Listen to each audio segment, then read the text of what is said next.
All right, hitting the button. Addict, let me know. I'll wait. I'll see when it's on my side. All right, I see starting. Addict, King, y'all seeing it good on y'all side?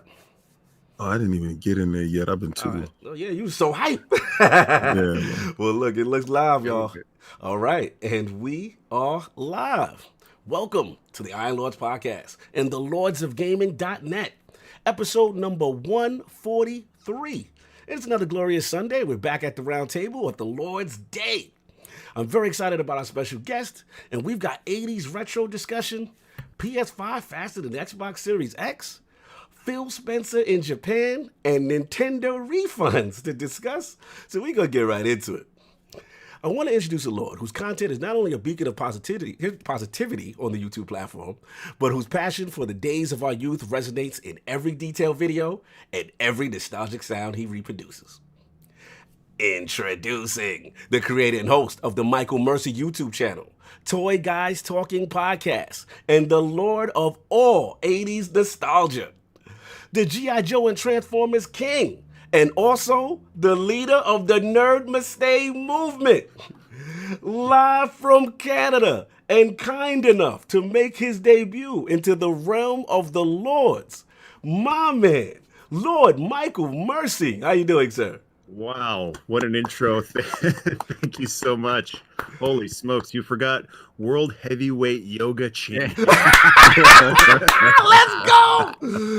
Oh yes, flex on him, Michael. Yoga, yeah. The yoga champ is in the building. Listen, man, you are a lord at what you do. It is only right we show you the proper respect here at the round table, man. How have you been doing? What you been playing? What you been working on? What's been going on with you lately, man? Well, interestingly enough, I feel really good at the moment. I think your intro had something to do with that. Nice. This is awesome, guys. Thanks so much for having me on. This, we've been chatting for a couple minutes before we went on the air, and it's already been a blast. But I'm having fun, man. I'm surrounded by some 80s magic in the 80s Toy Museum. Boy, let me focus on y'all. Let me focus on them, y'all. Look, do y'all see what's going on out here? Do you see what's going on right now? I don't want to mess my mic up here, but because I know it can be sensitive, but we got some. Wait, those is Masters of the Universe. Oh, yeah, classics. Man. King, do you see what's going on out here? Listen. I already knew what was happening as soon as I tuned in. I knew what was going on. And I'm telling you right now, this guy is my new best friend. That's the gift song. That's that kid you invite over the house because he had all the cool toys. Like you made sure you would play with Michael Mercy Toy Day. See, you know what it is? I really don't think guys of children or people of these just days. Just say his name. Just say get it. You know, you could youth shave him today. I'm not gonna bother him because it's nothing like a Kenner toy, or it's nothing like a Stretch Armstrong or Mattel. It's just nothing like throwing a toy at somebody and it's made out of pure metal, and it's actually giving them that feeling of don't mess with me, because toys was also weapons when we were growing up. Megatron was real back in the day. Did you guys know that the Japanese Megatron actually shot pellets? No. Yes. Yeah. They pulled that in the North American release. I see why. It's not just like a realistic gun. It's actually shooting at people. Wow. It's like a P-Walter You saw the new Masterwork toys, right? I think I sent one to you, Cog. Is a guy in Japan, the Japan line of Masterwork Transformers. The Megatron actually has a sound. Like it does the pew pew pew. It actually shoots out pellets, and it's really different. When you construct them, they really look like the cartoon, and it really has a voice. I'm Megatron. It's very nice. Nice. So I'm loving this room. We're going to get into it. We got a lot of show, and you already know we have the 4 horsemen of gaming. See the shirt, y'all. We rocking it today. Those original lords of the realm here at the round table. My co-host with the co-most, my brother from another mother, the difficult game conqueror, Lord of Reviews, and the how of the young wolf. My man, Lord Addict, back off the sick bed, man. How you doing, man? Oh yeah. I'm not quite off that sick bed. I have like a stumble, man. Like I got up a little bit and fell back down, but definitely doing a lot better than I was last week. didn't even really get to play a whole lot, man. Like I wasn't even playing Pokemon. That's how sick I was. I wasn't playing.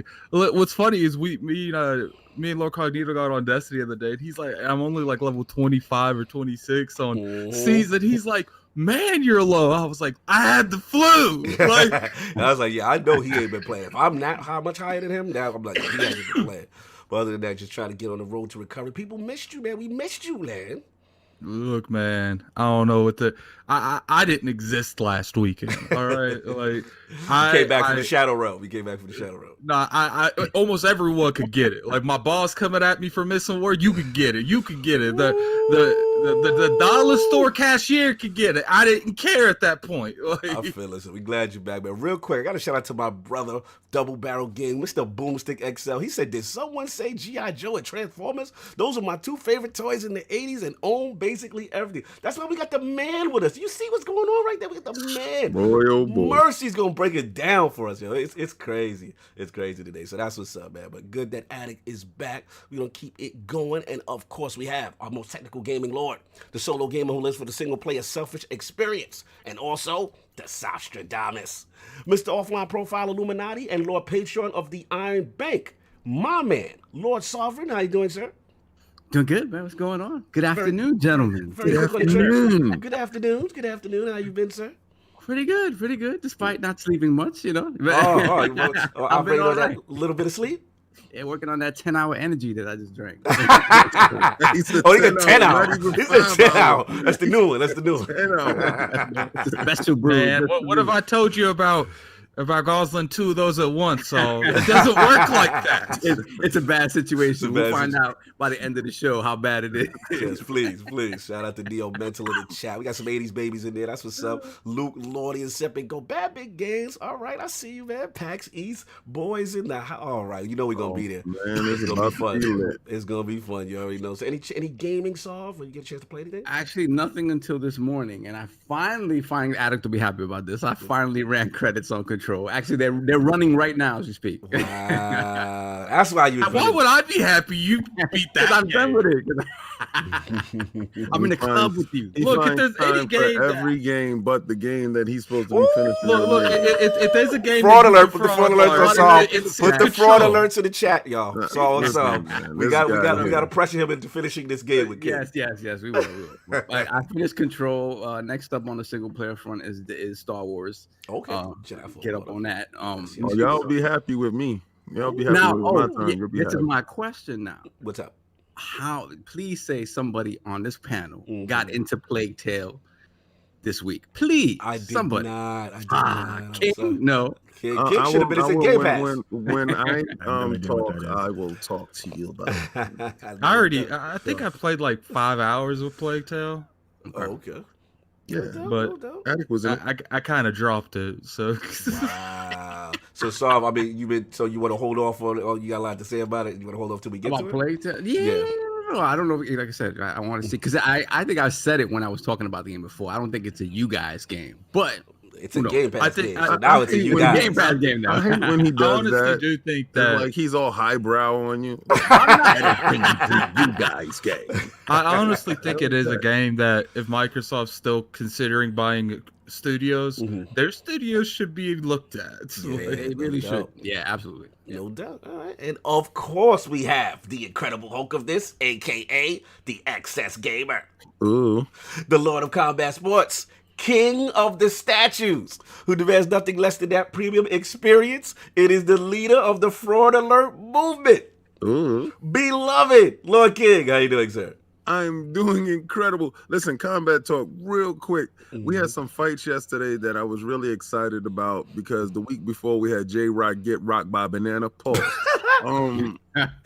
So last night we had Jarrett Hurd in his fight, and it was a get back fight because the last fight that he had, he lost to J-Rock. He lost the title to J-Rock, and it could have been one of those fights where Jarrett Hurd definitely slipped on a banana peel, no pun intended, and he didn't. He came through with shining colors. He looked a little bit different. He showed a good jab, a good right hand, a good technical know-how instead of just brawling his way through. He's probably next up for one of the Charlo brothers, and that will be something interesting to see. We also had Danny Garcia getting back How'd he look? And listen, let me tell you guys. Uh-oh. Anytime you hear your favorite fighter say these words, this is a line of caution. Uh-oh.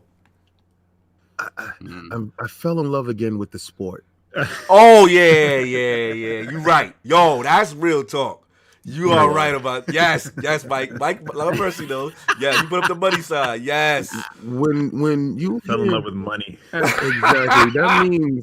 That means I'm fighting this bum. Not because I want to, but because I have to. And I had to pull myself off my silk sheets to get here to give you the entertainment that you richly deserve. There's a difference between sleeping on silk and sleeping on cotton. It's an old fight proverb, right? When you're sleeping on silk, you sleep a little bit nicer, right? When you're sleeping on cotton, it's rough, and you're trying to fight to get to that silk. I saw Danny sleeping on the floor. Yeah. You know what? That'll make you very hungry. That's what Banana was doing, and that's how Banana won that fight. Pause. But Danny said he got on the scale before he started training camp, and he was 25 pounds overweight. Yeah. And he was eating good. He said it was the most realistic interview after a fight I've ever seen. He goes, because Jim asked him, Jim Gray. Yeah, Jim Gray. How do you think you did? He said, I don't think I did really good. I did 12 rounds. I wanted to knock out. I couldn't get it. He said maybe because this camp was like a weight loss camp and I wasn't really training. Oh no. And that's that? Yeah, but it's real talk. Man, and a lot of these guys got to understand that when your journey is over in sports, right? That's when you can relax. Right. Not while you're fighting. Yeah. Not while you're training, not while you're doing anything. You can't relax then, because let me tell you something, there's somebody behind you that's not relaxing, that's sleeping on them cotton sheets or sleeping on that floor. And Danny found out if Danny had fought Errol Spence last night, Danny would have been massacred. All right. He would have been hung from the highest tree, and we would have saw Danny's body. No, I'm done. So hopefully Danny, understands exactly what he needs to do to get it done. All right. So what's going on?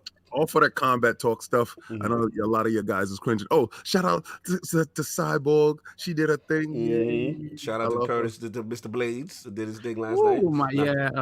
R.I.P. JDS. It's time to go. Yeah, but he was on a good run. I can't go crazy on him, but he should be getting knocked out by the wrestler. Can I ask you guys? That's what I'm saying. Did y'all think Cowboy took a dive? Because the word on the street is Cowboy took a dive for the dough. I don't think so. I'm just asking. That's not him. That's not him. That man has too much integrity to do that now. Okay, thank you. Because I thought I kind of really gave him the woogity. Yeah, kind of just did something we've never saw before, and people just don't want to give it up that don't like him. That's just all it is. All right, so check this out, guys.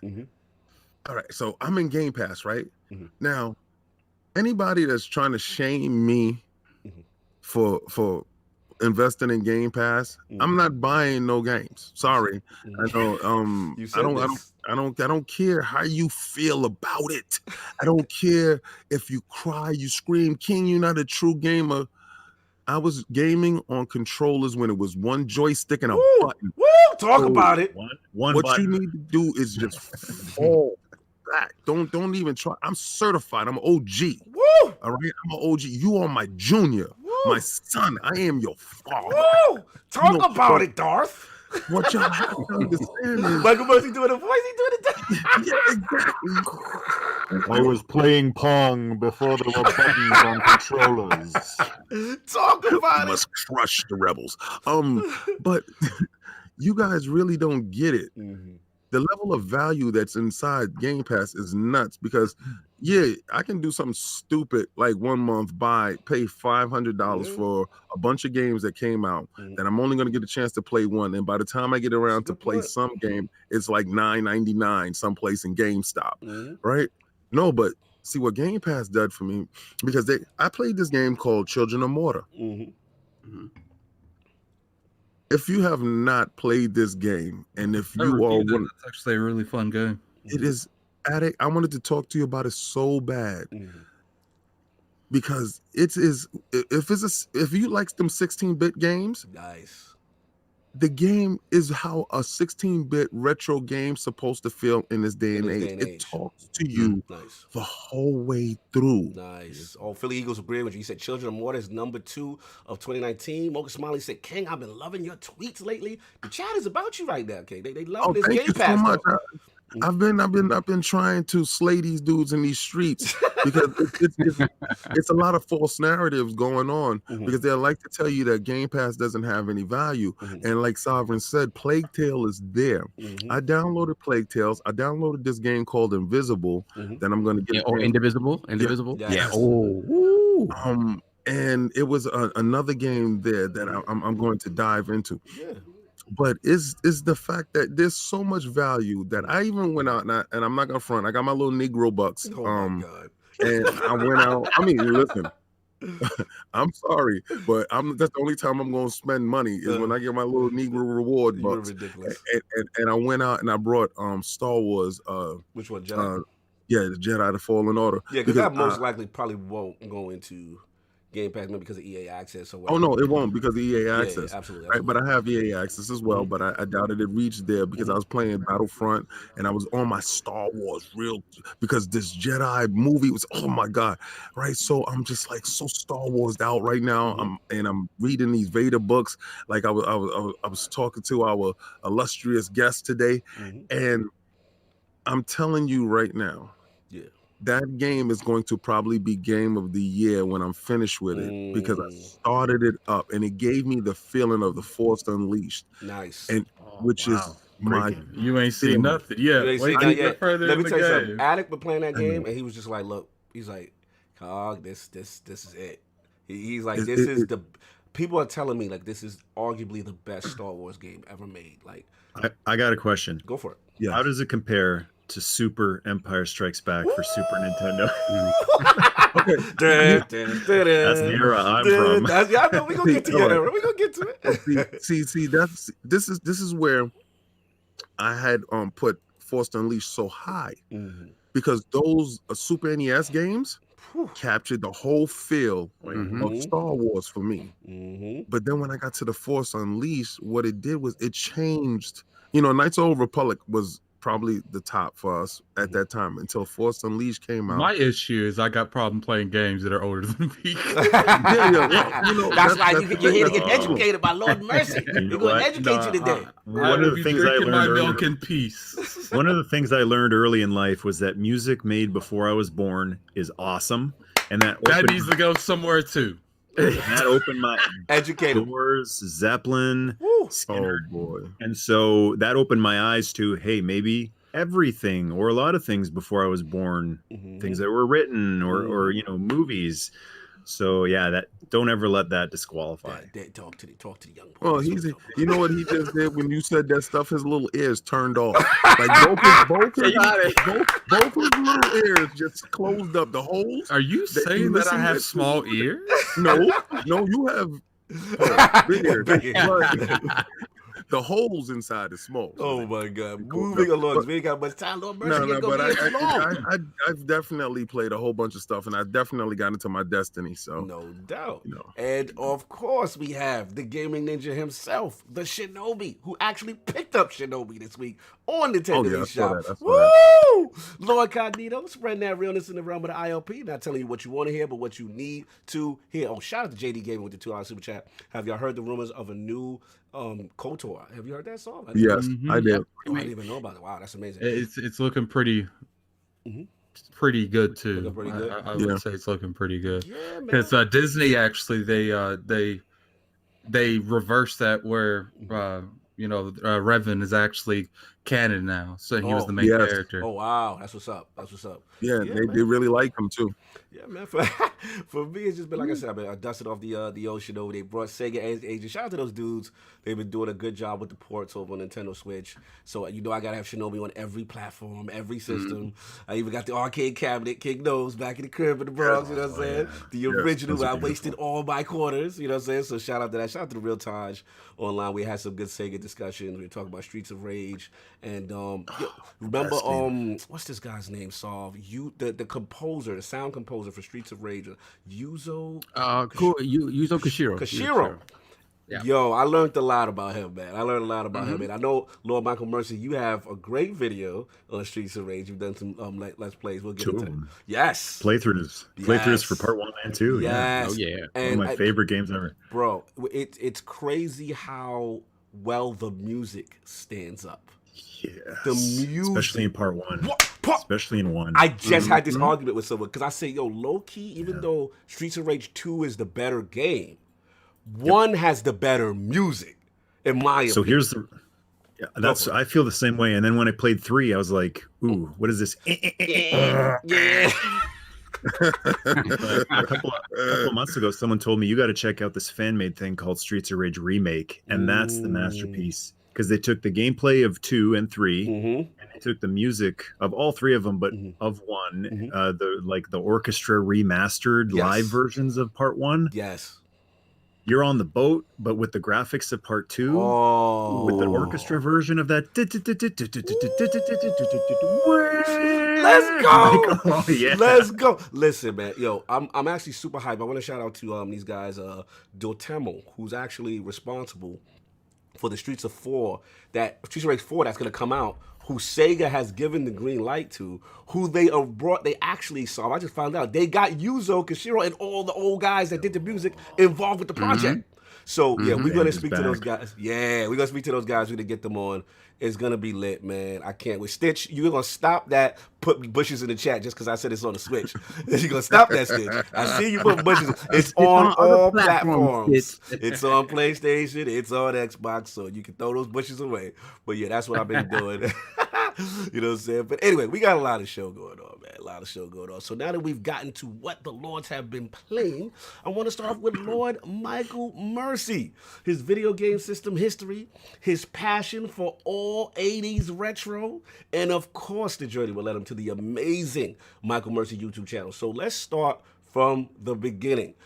Let's start with some of the first video game systems you had and what got you into gaming.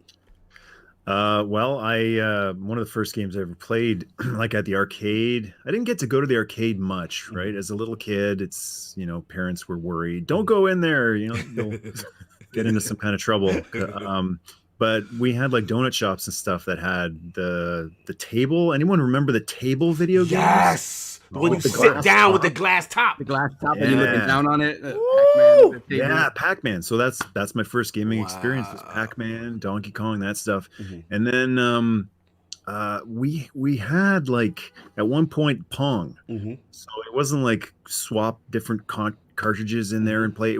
It played one thing. That's how old school I am. Wow. My console played one game and the paddles had no buttons. It was paddle, right? Yep.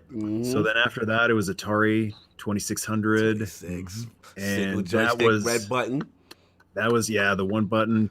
So many good games on that. Jungle Hunt, remember that one? Yes. Yes. Swinging on the vines and yes. And then there were bad games too that I remember fondly, like Raiders of the Lost Ark. How do you play it? Those movie license games, remember how those used to go? Lord,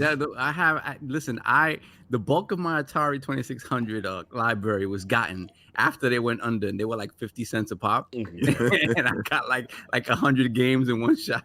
I was happy though. Shout out to Cedric H with the $10 super chat, showing some love before I clock in. Thank you, brother, much appreciated. Continue, Lord Mercy. This is good. Man, I'm remembering a lot of great games for 2600 Phoenix, where you pull back and it's a force field. Defender. Yar's Revenge with the weird lights and stuff. It's stuff surround. Gives you a Tron, seizure. basically, right? Tron, yeah. Basically. So you went from 2600. Where'd you go from there? Well, then you had to make a choice because, my cousin had a ColecoVision. Coleco on television. I had Coleco. So that was my first exposure to the game wars, where you had to pick a side and you had to be, ignorant and say my side is better than your side. Your side sucks. Just like the college was today. Nothing changed. But in that case, Atari really was better than ColecoVision. Oh, come on. Well, I had like 25 awesome games or so, and my cousin had like 2 that were like Donkey Kong and Donkey Kong Jr. Listen, They look prettier. They look prettier. Listen, man, I gotta defend Coleco. I got a fanboy a little bit. Let me fanboy. Coleco was cool, man. Listen, their Atari controller. With the phone. The controller was amazing. Like all the buttons on the control. I'm like, I got one button. Salute to Coleco for having a basically a touchpad phone with 9 buttons in the circular. You know what I loved about Coleco is all the games came with that little like a little pad that you slide into the controller, and it had a different button for different things. Mm-hmm. Yeah, it was beautiful. But yeah, by far Atari was the more popular system. I will bend the knee on that. Now, and then there was this weird little blip that happened before the Nintendo came out and the Sega Master System. Anyone remember Atari 7800? Yes, I had that. Of course. I had I had 2600, 5200, and 7800. Yeah, so that came out, and I remember being really pumped for that. Like, oh my god, the next level of Atari evolution, and that was like okay. All the games on that were, it wasn't night and day, right?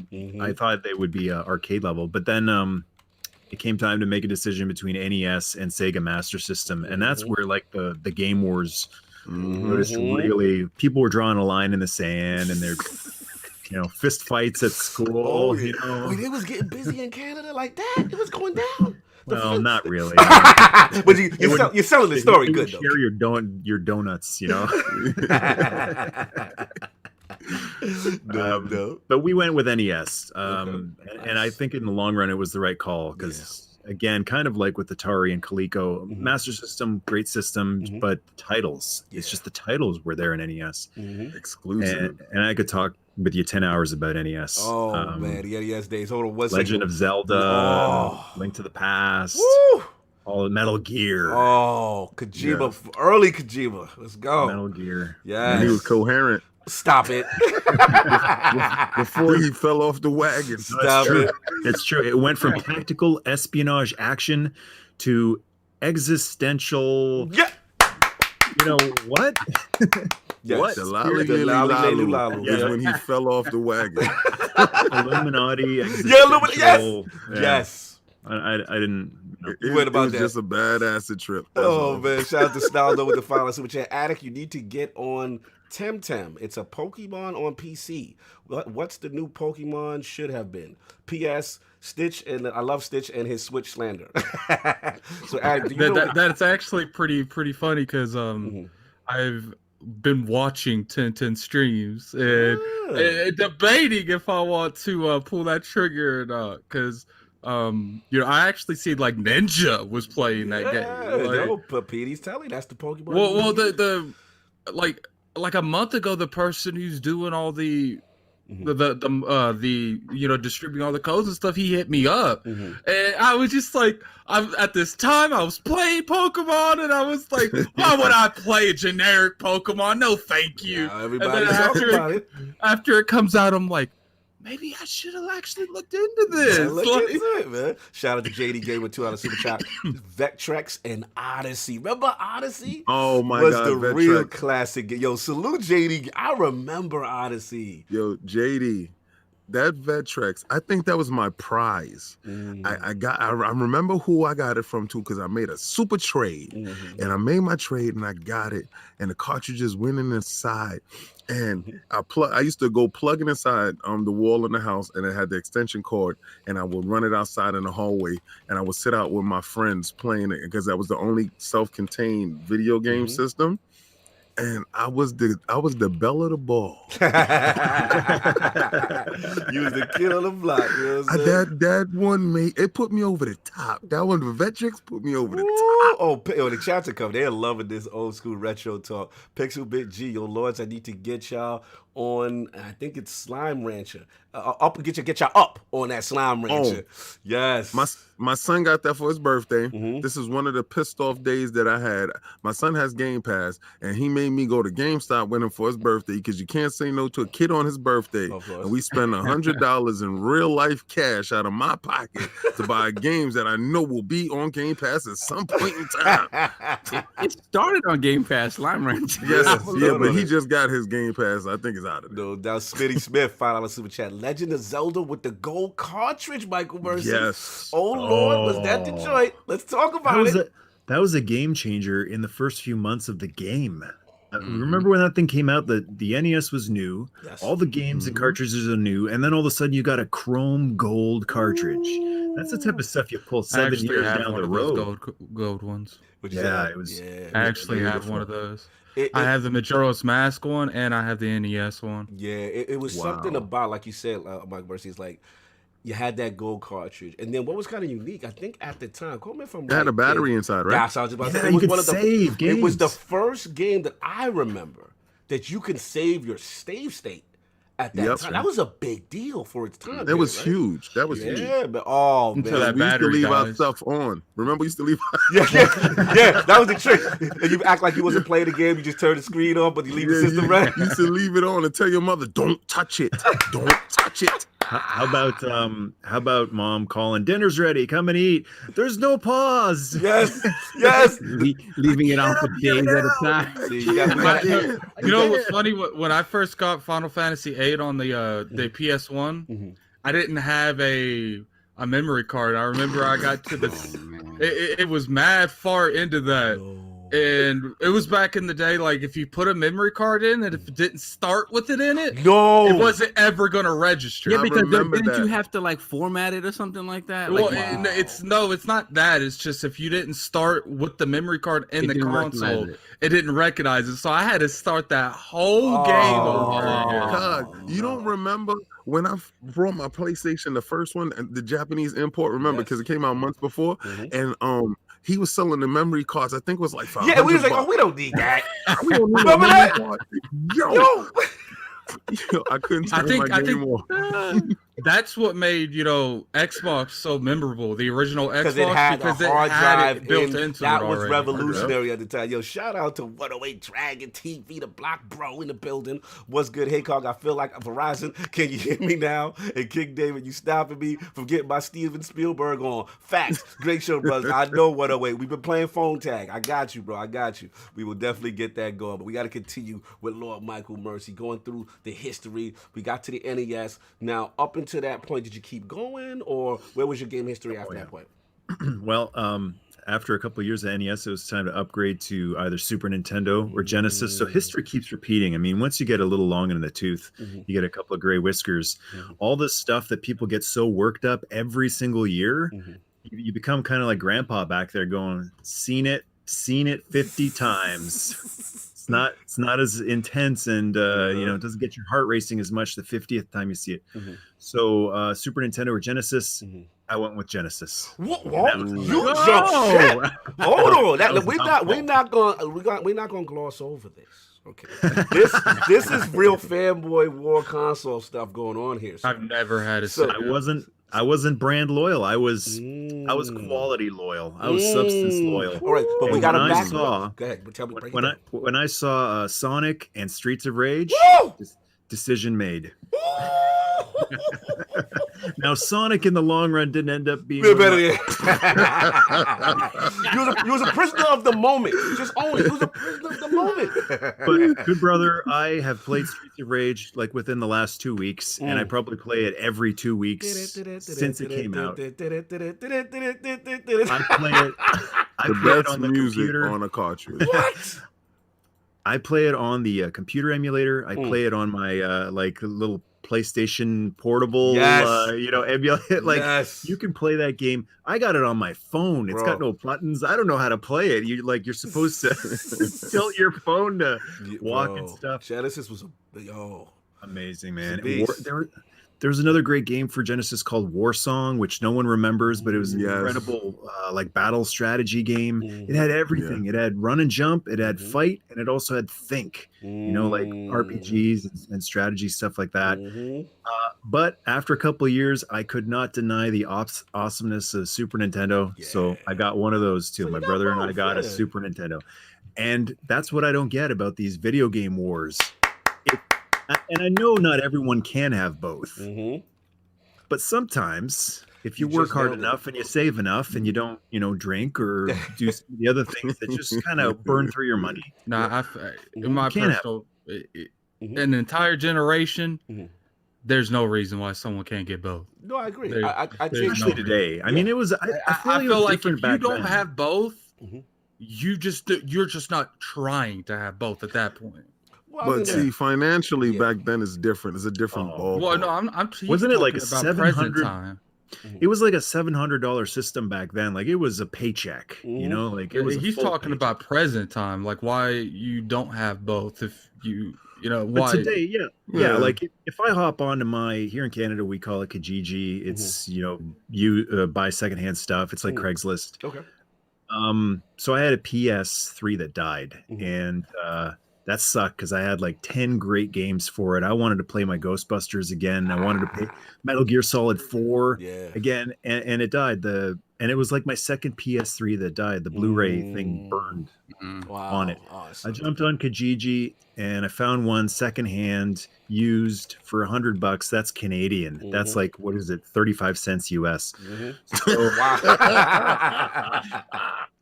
I mean, there's no reason. Like like he was saying, I don't have an Xbox 360 because I choose not to. It's not because I can't. Right. It's just, I'm not as much into modern gaming. We'll get So to that. especially now how Black Friday sales be happening. Exactly. Like they just gave out a PlayStation for $200 of like 4 games, and we're not talking about like 4 reach to the bottom of the barrel games. We're talking about like 4 of the best games that came out this gen. System sellers, yeah. No, but I agree. I think a lot of it, being King, I've had this discussion a lot. A lot of it comes down to finances, and people make choices and then they lock in as a result. So you have that brand loyalty, but the reality, if the deck was clear and money was no object and you had the ability to get both, people would, the console wars wouldn't exist because they would have the perspective of both things and can respect both sides. But because people are locked in, they like, yo, I gotta justify this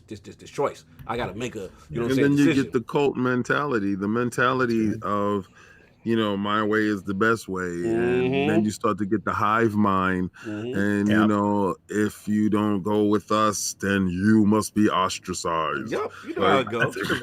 I think a really healthy mentality to have is you can make up your mind, you can do your research and make a decision. But I think a healthy way of looking at it is you make your decision. So going back then, I'm going to decide to go with the Genesis. Right. But I could be wrong. Right. You leave that window open so that you're not, right, dead set. And then someday when you change your mind based on new criteria, because times change and people change, and people point a finger and say, you're a hypocrite. But if you leave that window open, but I could be mistaken, no one can ever call you a hypocrite because you go, well, I left the window open. What kind of moron doesn't leave a window open? House catches fire. Where are you going to go? Exactly. And also, King, from the standpoint of even if you make that decision, right? It's like, it's okay to say, you know what? I made the decision. I did the research, right? But it's okay. Let me go over King's house. Come on, Soft. Let's go over King's house. He's got the other system, right? Let's just see what's going on that we missed out on, whatever. And this way you can have kind of like a balanced perspective. And a lot of people, they just close their mind like, no, my system's the most best. of these people, especially how big YouTube is, they know what the other one's doing. They just want to throw this not false narrative. Oh, I can't afford it. Yeah, but you spent $800 on that iPhone in your hand. Shut up. Like, Yo, Addy, do me a favor. Get that. We got 2 super chats that we got to get from Titan, I believe, in Stitch. Once from Titan. Yeah, he just says 100. I got Titan. You get Stitch. Okay, so we got a $10 $9.99 from Stitch.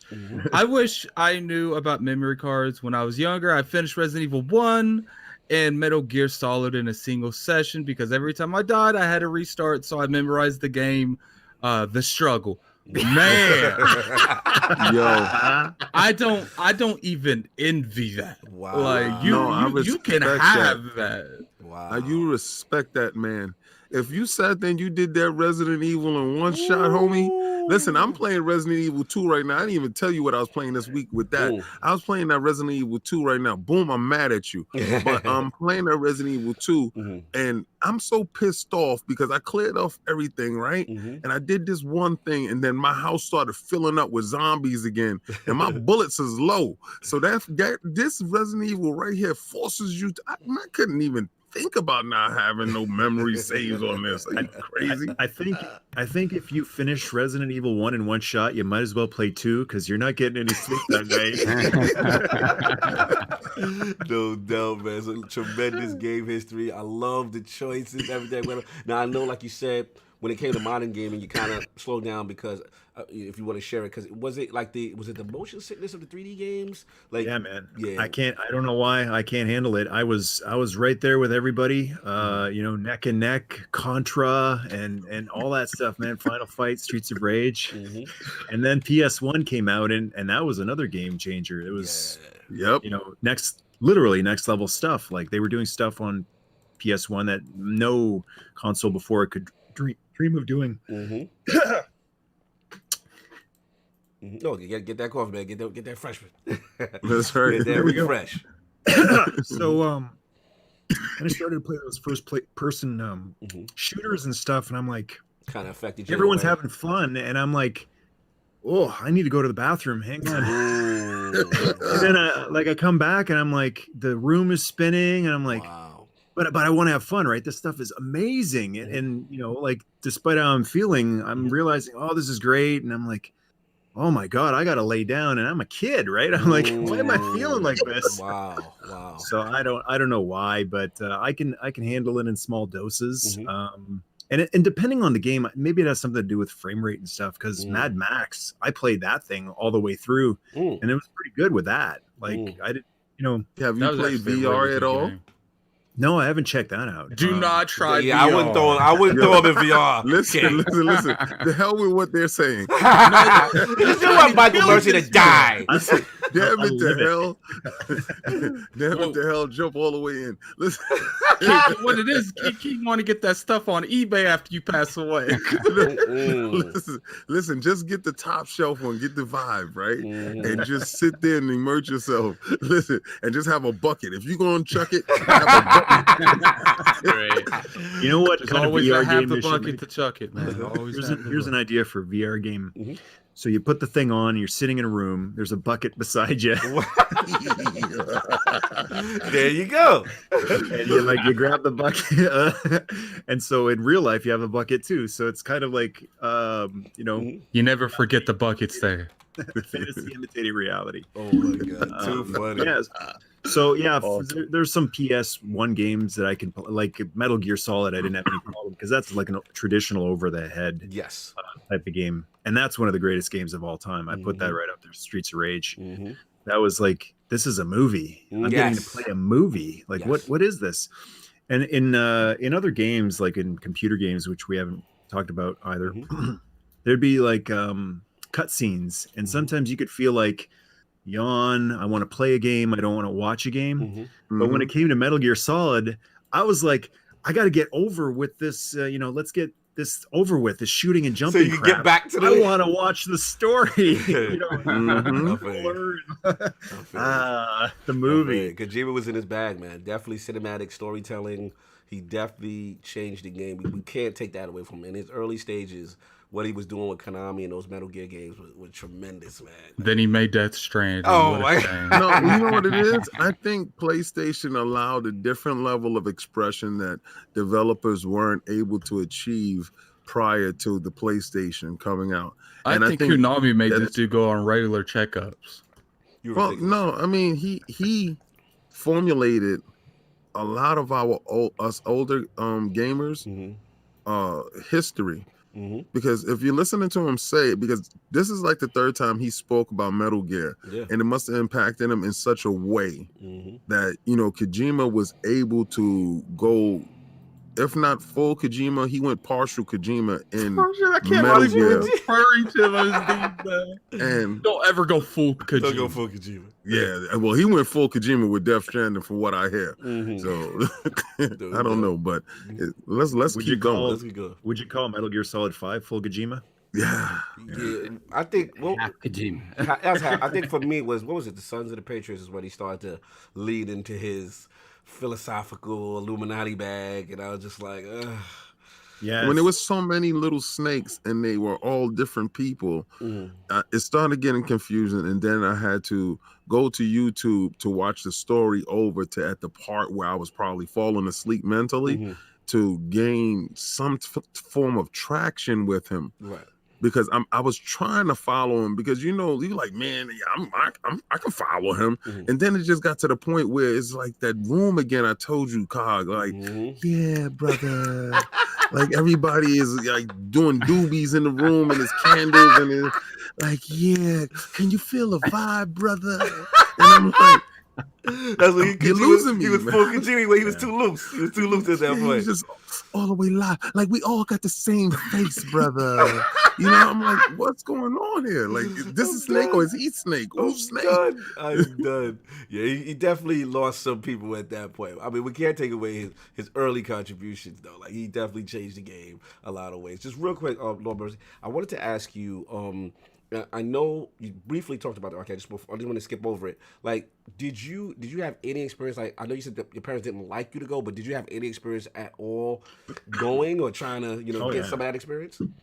Big time. Like eventually when I got a little bit older, I could go, but I didn't have a lot of dough. So I did a lot of watching. It was kind of like the arcade for me was like Toys R Us. Yes. And I didn't have an issue with, just kind of standing and watching over someone's shoulder. Cause I mean, if I had the choice of wasting a quarter and getting destroyed in a video game in 20 seconds, Dragon's Quest, what was it called again? Oh yeah, you talking about the one that looked like Dragon's Lair, the one that looks like a movie, like a cartoon. Yeah, the one you don't play, the one that plays you. Yes, Mr. Ha. Mr. Ha's a beast. If I had the choice of wasting a quarter in like 10 seconds or any other game, 15 seconds or a minute of getting destroyed, or getting to stand there and watch a guy play awesome for 20 minutes for free.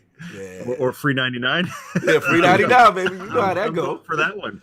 And that's what I really miss about arcades. Some of those guys, even in your own little town, could be like rock stars, and people would flock around and cheer them on. Bro, I literally just had this. I was talking to a developer yesterday. I posted a clip of me playing Shinobi on the Switch, and I recorded one of the hardest segments. And it was like a boss fight. And I remember I was like, this boss fight used to terrorize me. So what's funny is people were like, yo, they were commenting on my tweet, and then people were like, hey man, I didn't have the confidence to play those games. I used to just watch. And I said, trust me, that's how I started. Because there was a kid in my neighborhood that he was so good at Shinobi that when he would come to play, the whole block would encompass the arcade, right? And he would use one quarter and go through the entire game. His name was Dawn. They used to call him Shinobi Dawn. And I was like, yo, he's the greatest. He's the greatest. I've never seen, like, this is on 167, K. It's 167. Yeah, I know. So I was like, yo, he's amazing. Like, one day I got to be that good. You told me the whole story. Yeah. Because I'm like, yo, what is your fixation with the Shinobi? I mean, I get it. The ninjas. He bought the whole arcade machine. Yo, Lord Mercy, called me. Yeah, Lord Mercy, bro. God. He was a rock star. Like, whoever was in your hood, like your area, and they were nice at that game, they were rock stars. They were revered. You know what I'm saying? Shout out to Jay Barry. Shout out to Skanky. You already know. BX stand up, what away in the building. You already know. Please tell me while he was playing, he was also signing autographs. He just had that swag about. He had the glow. He was just like, man. Listen, shout out to Cognito for not caring when the moving guys came to bring his arcade machine. He lived all the way upstairs at the top of his house, and he made them take it up those narrow steps, and they broke their backs because I know they did. That arcade machine was like 5,000 pounds. Yeah. That was a quick story. So, continue the Shinobi Dawn thing, and then you're like, okay. Then the next thing was like, one day I'm gonna own that. right? So I did my research. It was on eBay. I found like an old Texas arcade distributor, and they were like, this is when the arcade scene was dead. And they're like giving these things away. And he had the full authentic cabinet, like, and I'm like, dude, I gotta get it. He was selling it for like $100. He was just like, you just gotta pay for the shipping. So stupid me, thinking that, you just pay for the shipping and they're gonna do the rest. So $10,000. a big truck, now mind you, like a big Optimus Prime truck comes down my narrow block in the South Bronx, right? On freighted plates, drops it off, and leaves. So I said, what are you doing? You got to get this up the steps. They're like, no, brother, our job is done. We just the freight shippers. So I said, oh, no. So then I had to call moving guys. And I'm like, look, I got an arcade unit. I'm on the 4th floor of this building. Like, and there's no elevator. So I'm like... So it's the lobby game now, right? Bro. I'm like, bro, you got. So they got the 2 most biggest guys, and this is when I was small Cognito. This is skinny Cognito. I wasn't lifting anything back then, and they got these dudes to lift it up, man. 4 flights. I had to pay those guys like $200, man. I felt so bad. You should have paid them in video games. You can come over and play anytime you want. It became the most expensive endeavor ever. It was classic, man. It was classic. But I had to tell the story. How much was the shipping though? Because I had to be more than the game. The shipping was about at least 300. Oh. Yeah, the game was only 100. The shipping was like, because they were shipping it from Texas, and they had to put it on with those freight plates. Yeah, good. You had to see it. You had to see the pallet outside the house. It was a pallet. Yeah, I didn't see it. I was at work. I didn't see it until it was upstairs. I didn't see the whole odyssey getting it upstairs. Yeah, because I had to call King and I had to call Mr. High. I was like, yo, y'all got to guard this. Nobody can run off with this. He thought on this earth that me and High was going to get that up and stuff. God in them. Listen, Mr. Murphy, I'm sorry. But I know when Mortal Kombat came to your town, because everybody has that story. When you went to the arcade and saw Mortal Kombat, the first one, for the first time, could you please walk me through your experience with this? Because it sent a chill up my spine. I saw true horror in my eyes the first time I saw it. My question to you was, what was your experience with the phenom of Mortal Kombat? You know that song, is it a song, The End of Innocence? That's when it got real for you. Because man, games were fun, colorful, basically cartoons that you could play, and then Mortal Kombat, and then the guy pulling the heart out, and the guy yanking the spine out, finish him, and the guy falling on the spikes, and it was a blast. But deep down, I knew something has changed here. We have been going this way, and we just did this. It was different. It was different. 2020, here we are. I know. Now it's tame now. How crazy is that? Oh my God! Look, we can go on with the arcade story. I gotta get us moving because man, we'll be in memory lane for so long. But I had to get going, and I want to talk about obviously what you're known for, which is everything 80s retro. 80s. Oh, I thought you were going to say eating. That's what I'm known for in my house. Don't be eating up I'm like food. Unicron over here. Shout out to Unicron, the planet eater. But everything, and the thing that's so cool is like, again, looking behind you, that amazing toy collection. We're seeing stuff from our youth, the G.I. Joes, the Transformers, and all that. Like, what inspired that toy collection, and then obviously your channel? Well, I was really into toys when I was a kid. I got as many as I could. We were on a tight budget, so I've always tried to get a lot of bang for my buck. Going right back to deciding which G.I. Joe am I going to get. So looking at the Joes, and I'm like, man, they all look so cool. You know, Stalker was awesome. Loved his outfit, but he had one gun. Yeah. Right? And his helmet didn't come off. He had a cool beret, but I wanted like accessories. So I'm like, you know, next time, baby, I'll get you next time. I went with Breaker because backpack, helmet, the thing on the helmet, and Yeah, got as many Joes as it could. Transformers were really expensive back Very then. expensive, So yeah. you couldn't have a lot of them. They were like a special birthday or Christmas gift. Yes. And then like most people, like as I got older, that stuff goes in a box, or it goes to kids of friends, or your dad's friends, mom's friends, kids, and it just went in a box for a while. But there was always a couple that I held on to because like even when you're young, you can have a little bit of nostalgia for like 5 years ago or 10 years ago. I think it's hilarious when I see young people have nostalgia for something 2 years ago. Like they see an old post, it reminds them of a post from 6 months ago, and they're like, man, those were the good old days. Those are the good old before before life got serious. But I held on to Snake Eyes. I held on to Storm Shadow. Yes, bro, I gotta thank you for that. Like you were talking to the DLs for so long. We tried to figure out that Patreon special mission, and you did the two that I wanted to do. You did already in such a phenomenal job, which was the Devastator, which is my favorite Transformer, and then the Megatron. I still got to do G1 Devastator. We still got to do G1 Devastator. Still coming. But when I said, you know what? I never had anyone really take a deep dive with Storm Shadow. You know what I'm saying? Me being a gaming ninja. I said, you know what? That'd be actually cool. And we talked about it. And bro, you did such a tremendous job. You taught me things I didn't know about the character.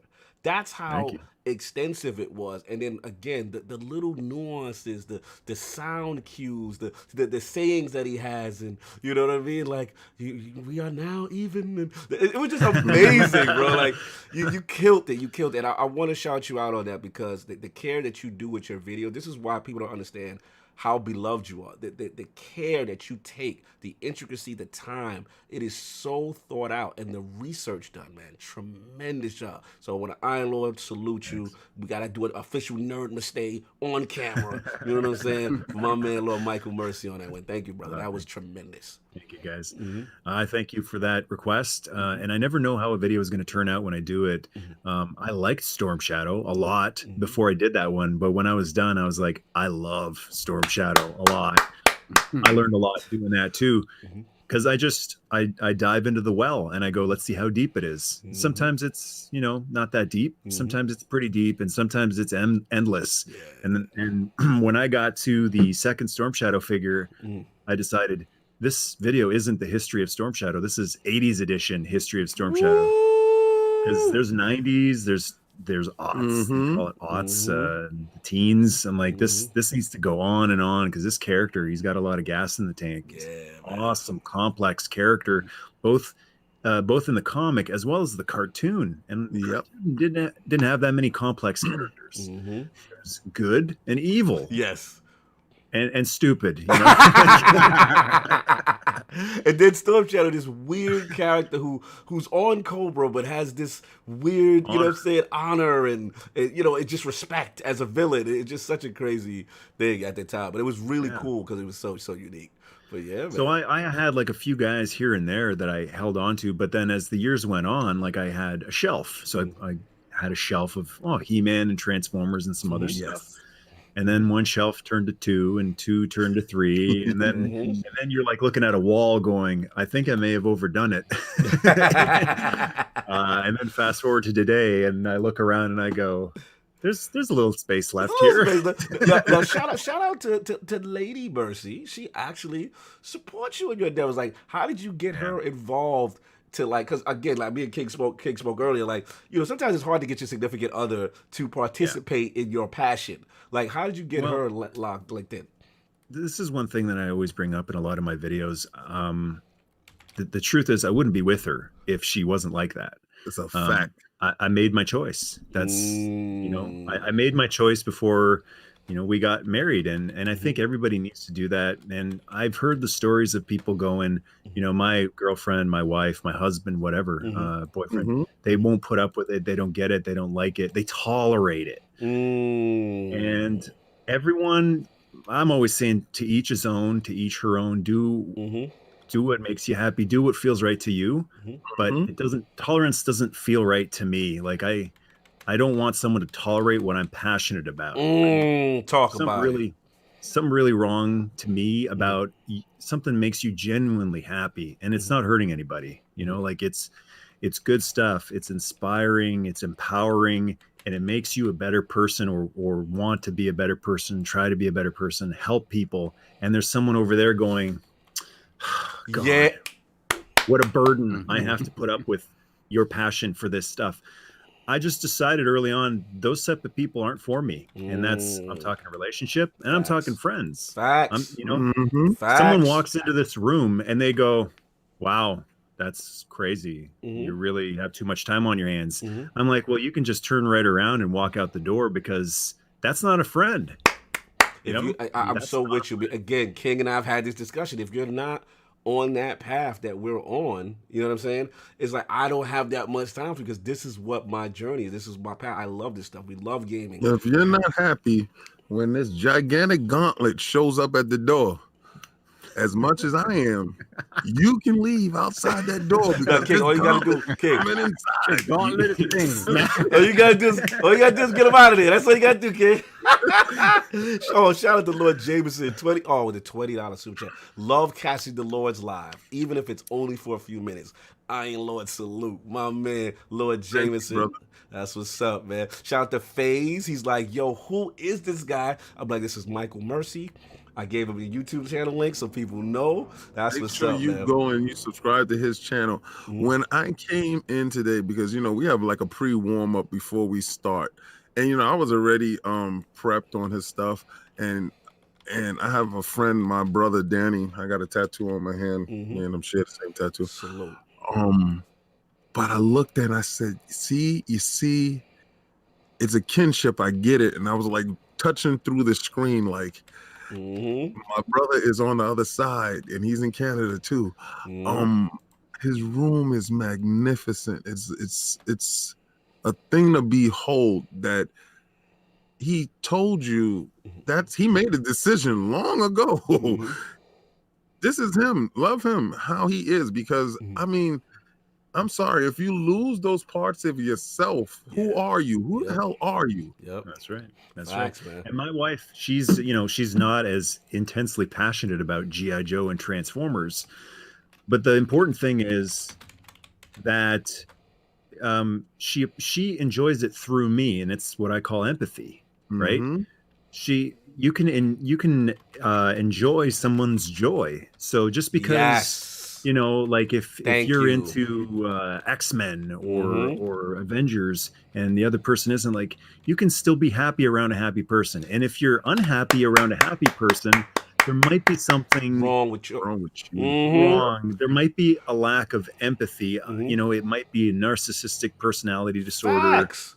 Yeah, man. Yo, and relationship counseling with the Lord. This is great. Listen, bro. No, he's dropping bombs, because at the end of the day, it's like, so true. Like, there are some people, you know, who you date or whatever, and whatever they're passionate about, that you may not know anything about it, right?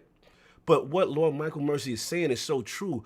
If you see how much joy it brings them, you should be like, yo, I gotta either learn something about it, or I just like to see them in their happy place, right? You shouldn't be like, when is this gonna be over? You know what I'm saying? Like that's a problem with you. You know what I'm saying? Like, you not happy that your significant other is happy? Like, that's crazy. Shout out to Brat with the $2 super chat.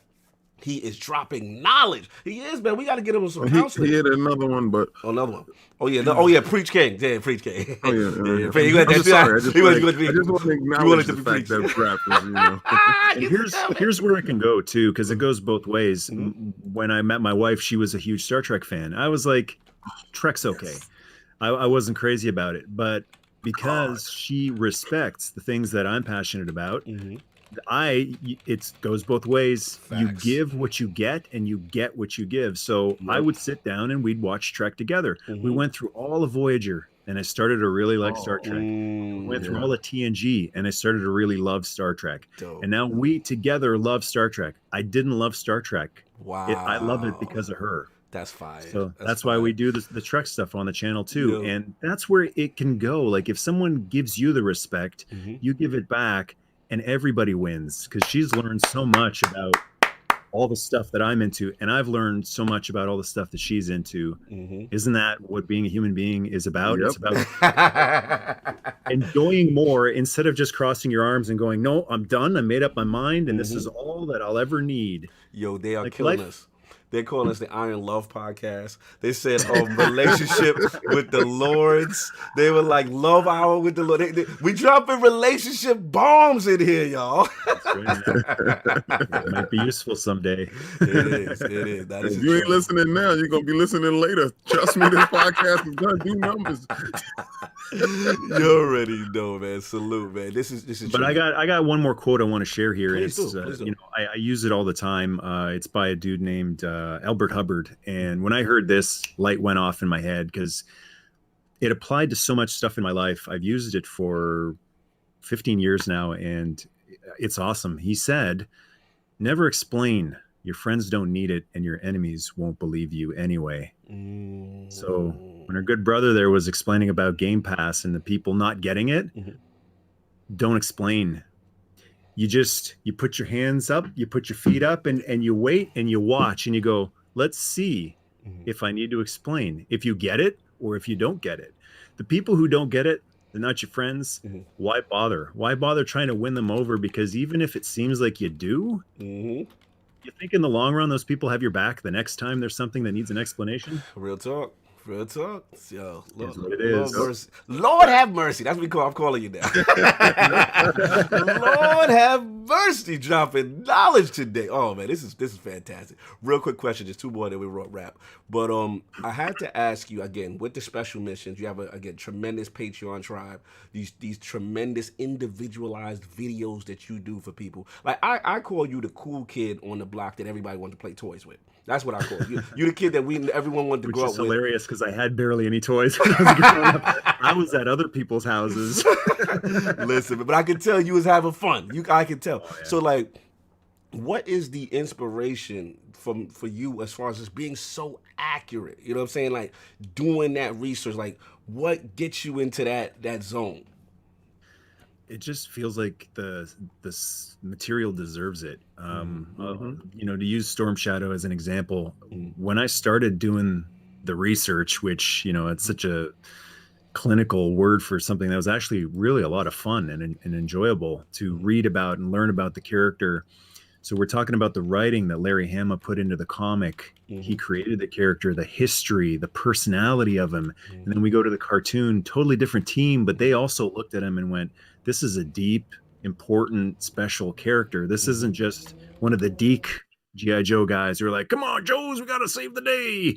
Like really special character. And then you look at the sculpting on the figure, and that's not a guy just doing that in 2 hours and he's done.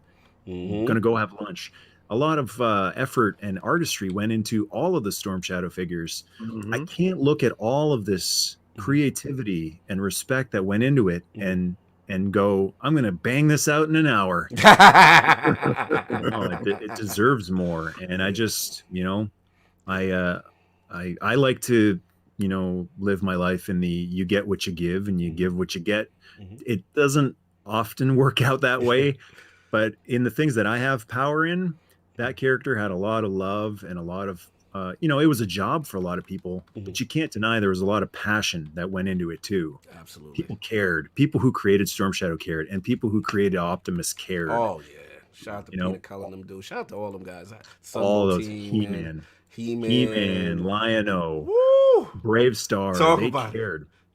It It deserves the time and the effort, and so I'll give it my time and my effort. Tremendous, man. This is amazing. We can go on. I got two more and then we're done. How do you feel about Stranger Things? Have you watched Stranger Things on Netflix? And if you have, I know you're sensitive with 80s nostalgia. So does it pass the test, or is it like not so much? Well, here's how well it passes the test. Okay. A lot of this, the YouTube channel, thanks to Stranger Things. Really? Wow. There you go. I knew that was a fun, happy time. But when I watched Stranger Things, that's when I went, this is so different. Why does this feel so different? Why is this so awesome, so good? what are they doing different than every other movie and TV show that's doing a period piece? You know, like we look at that 70s show is a fun show, but it doesn't like make you, oh man, you know, the old good.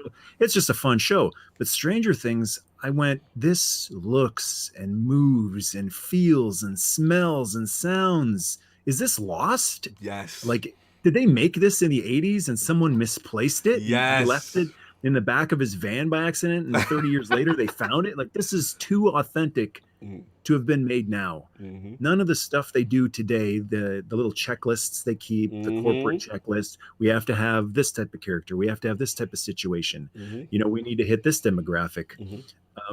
Stranger, the first season, I like the second and third ones too, but the first season was like, this is so authentic. There's been no corporate meddling or anything. Yes.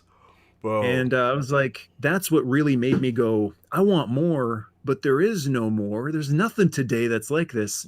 So then I put in the A-Team.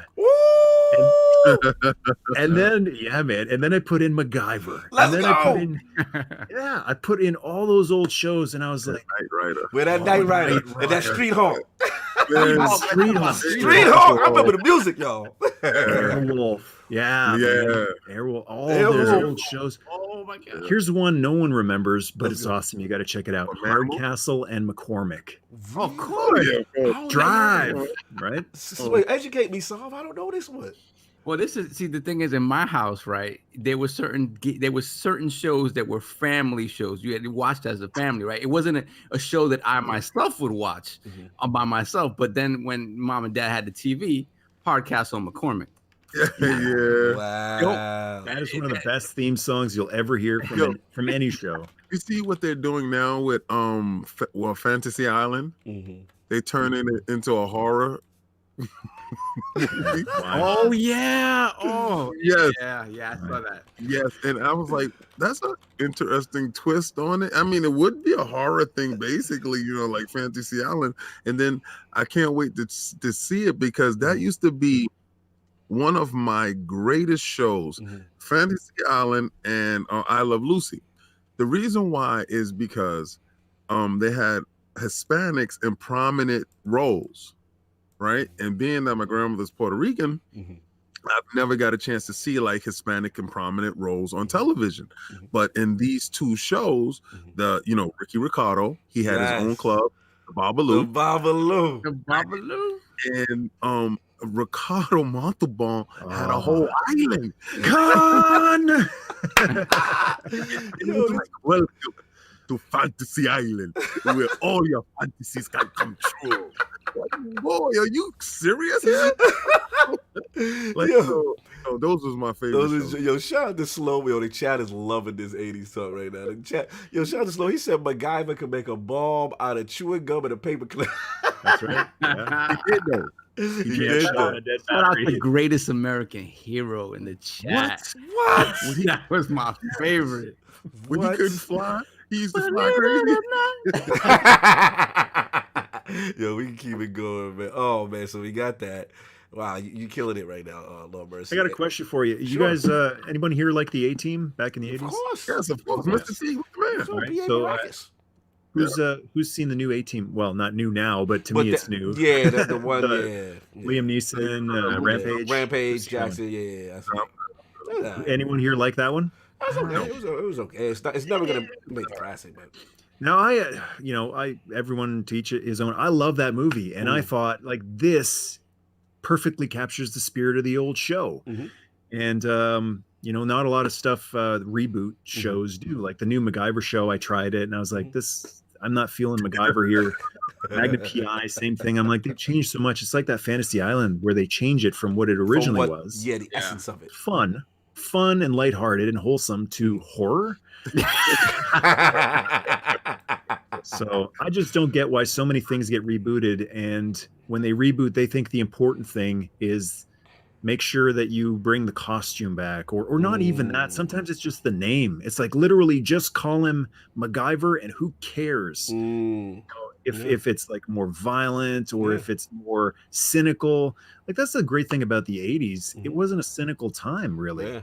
But to revert it right back to video games, Resident Evil 2, the remake, captures what the first one is truly about, but it updates it to this, this not contemporary, this modern era.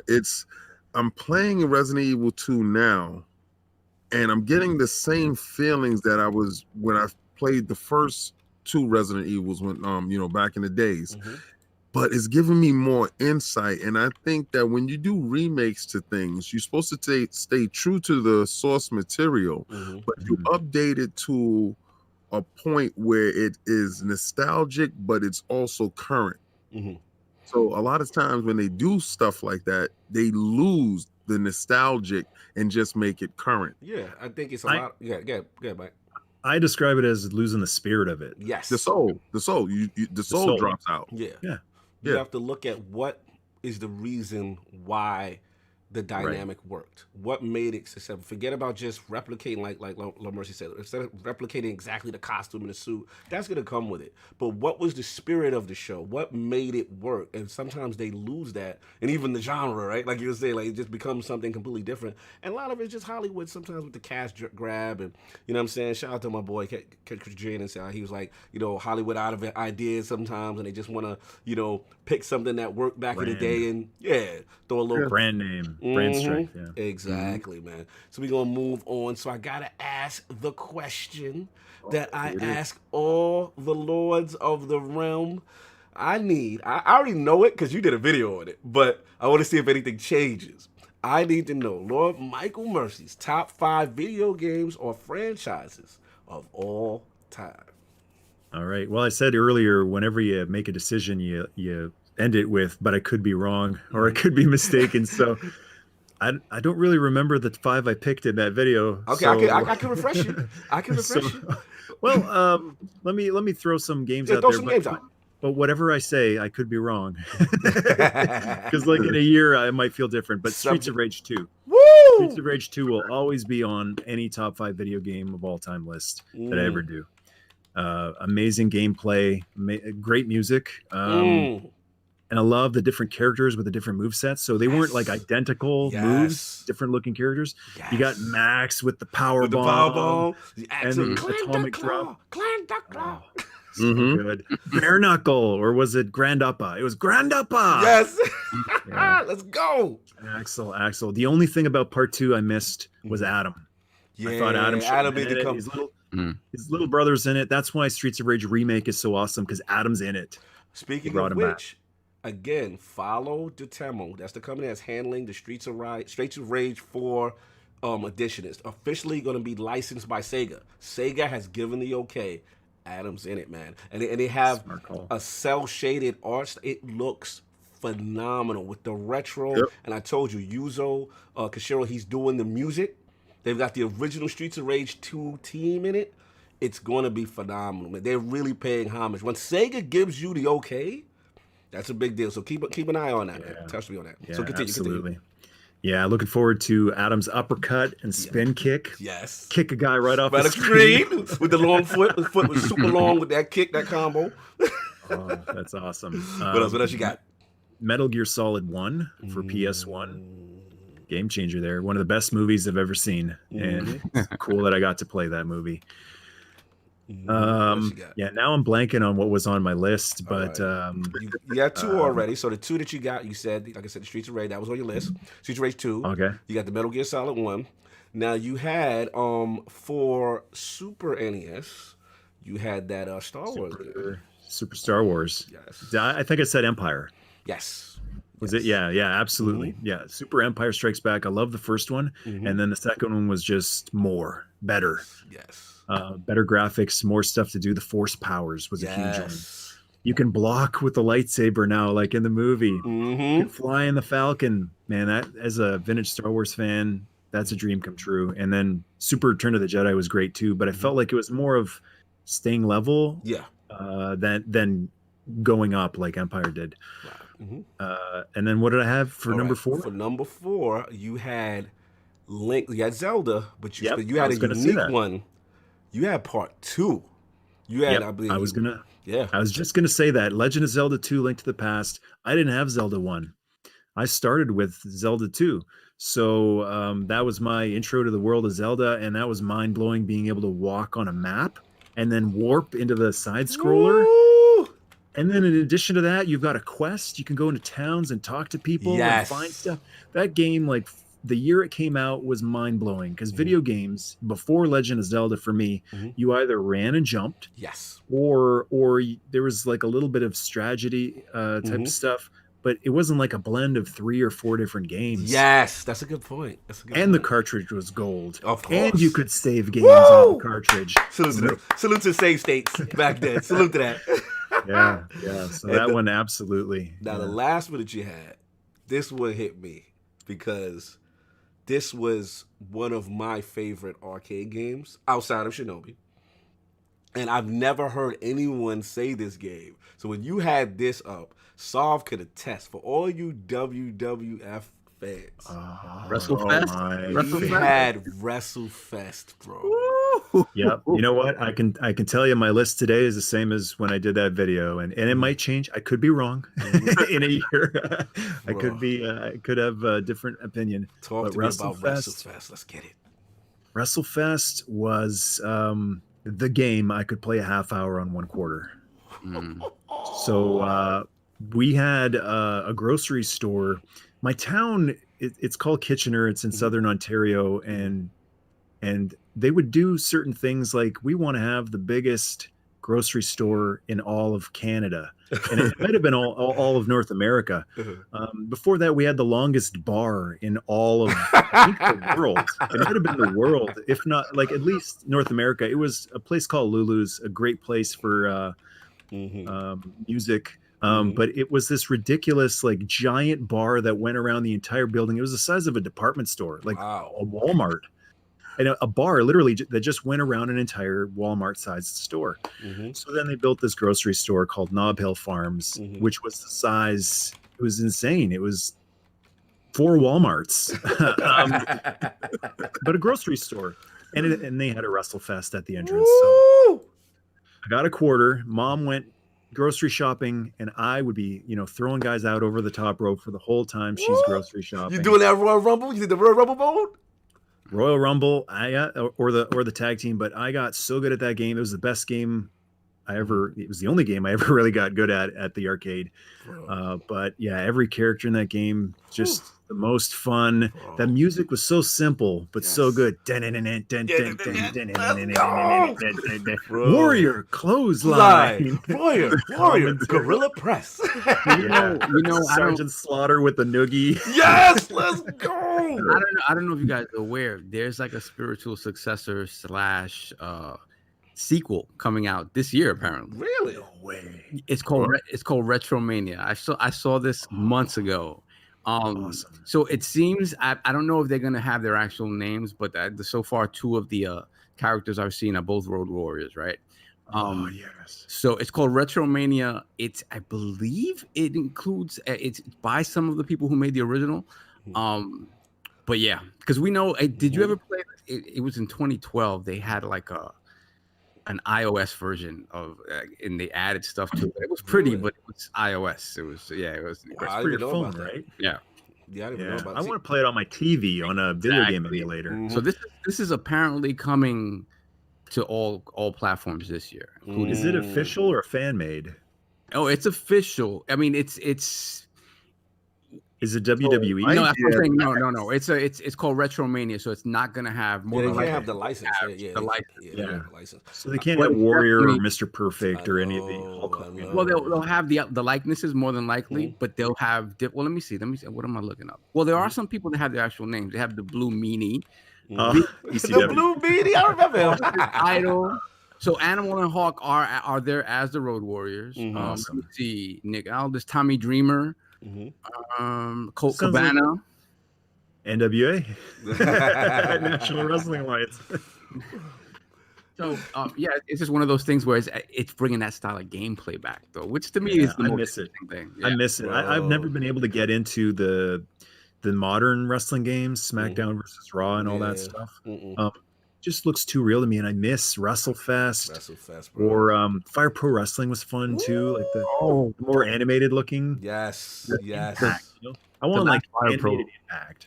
Yeah, the last Fire Pro came out only for PC, and it's only been a couple of years old now. But it's crazy. It is really you can do anything in that game. You can create anything in that game, any character that you want, and it's just fun looking through the character creation there and see what people have made because it literally the entire history of wrestling is in that game. Yeah, man. I remember playing Fire Pro for my IBM computer. It was like a Pentium computer, and I had to shut all. You know how like the old days of computer, you had to shut like the graphics down and the resolution down just to get it to run, no sound. So I'd be playing Fire Pro with no sound, no graphics, like just barely run, slow. But I loved it because you could make like Bret Hart in it. Yes. Make Sting. What? Listen, I just got to get you back on WrestleFest for 1 second. That hit me hard. Now, people don't realize prior to WrestleFest. Talking about this? Yeah, that's right. Oh, King, you got it. I forgot King got it. Oh man! Oh, that King is out here rocking. You got to put the screen on it. You got to put the screen to the screen. Can't do that. You can't do it like that, bro. Oh, yo, look how you got. Oh, you got Ultimate Warrior. Yeah, son. We had the Big Road Boss Warriors. Man. Oh man, yo, classic, bro. Let me tell you. That's awesome. I'm playing. The thing again before WrestleFest, people don't remember Saul. We had Superstars of Wrestling first, Right? Yeah. That was the first one, and that one was kind of simplistic. It was very, whatever, but it was it was a cool start. But It had the Macho Man.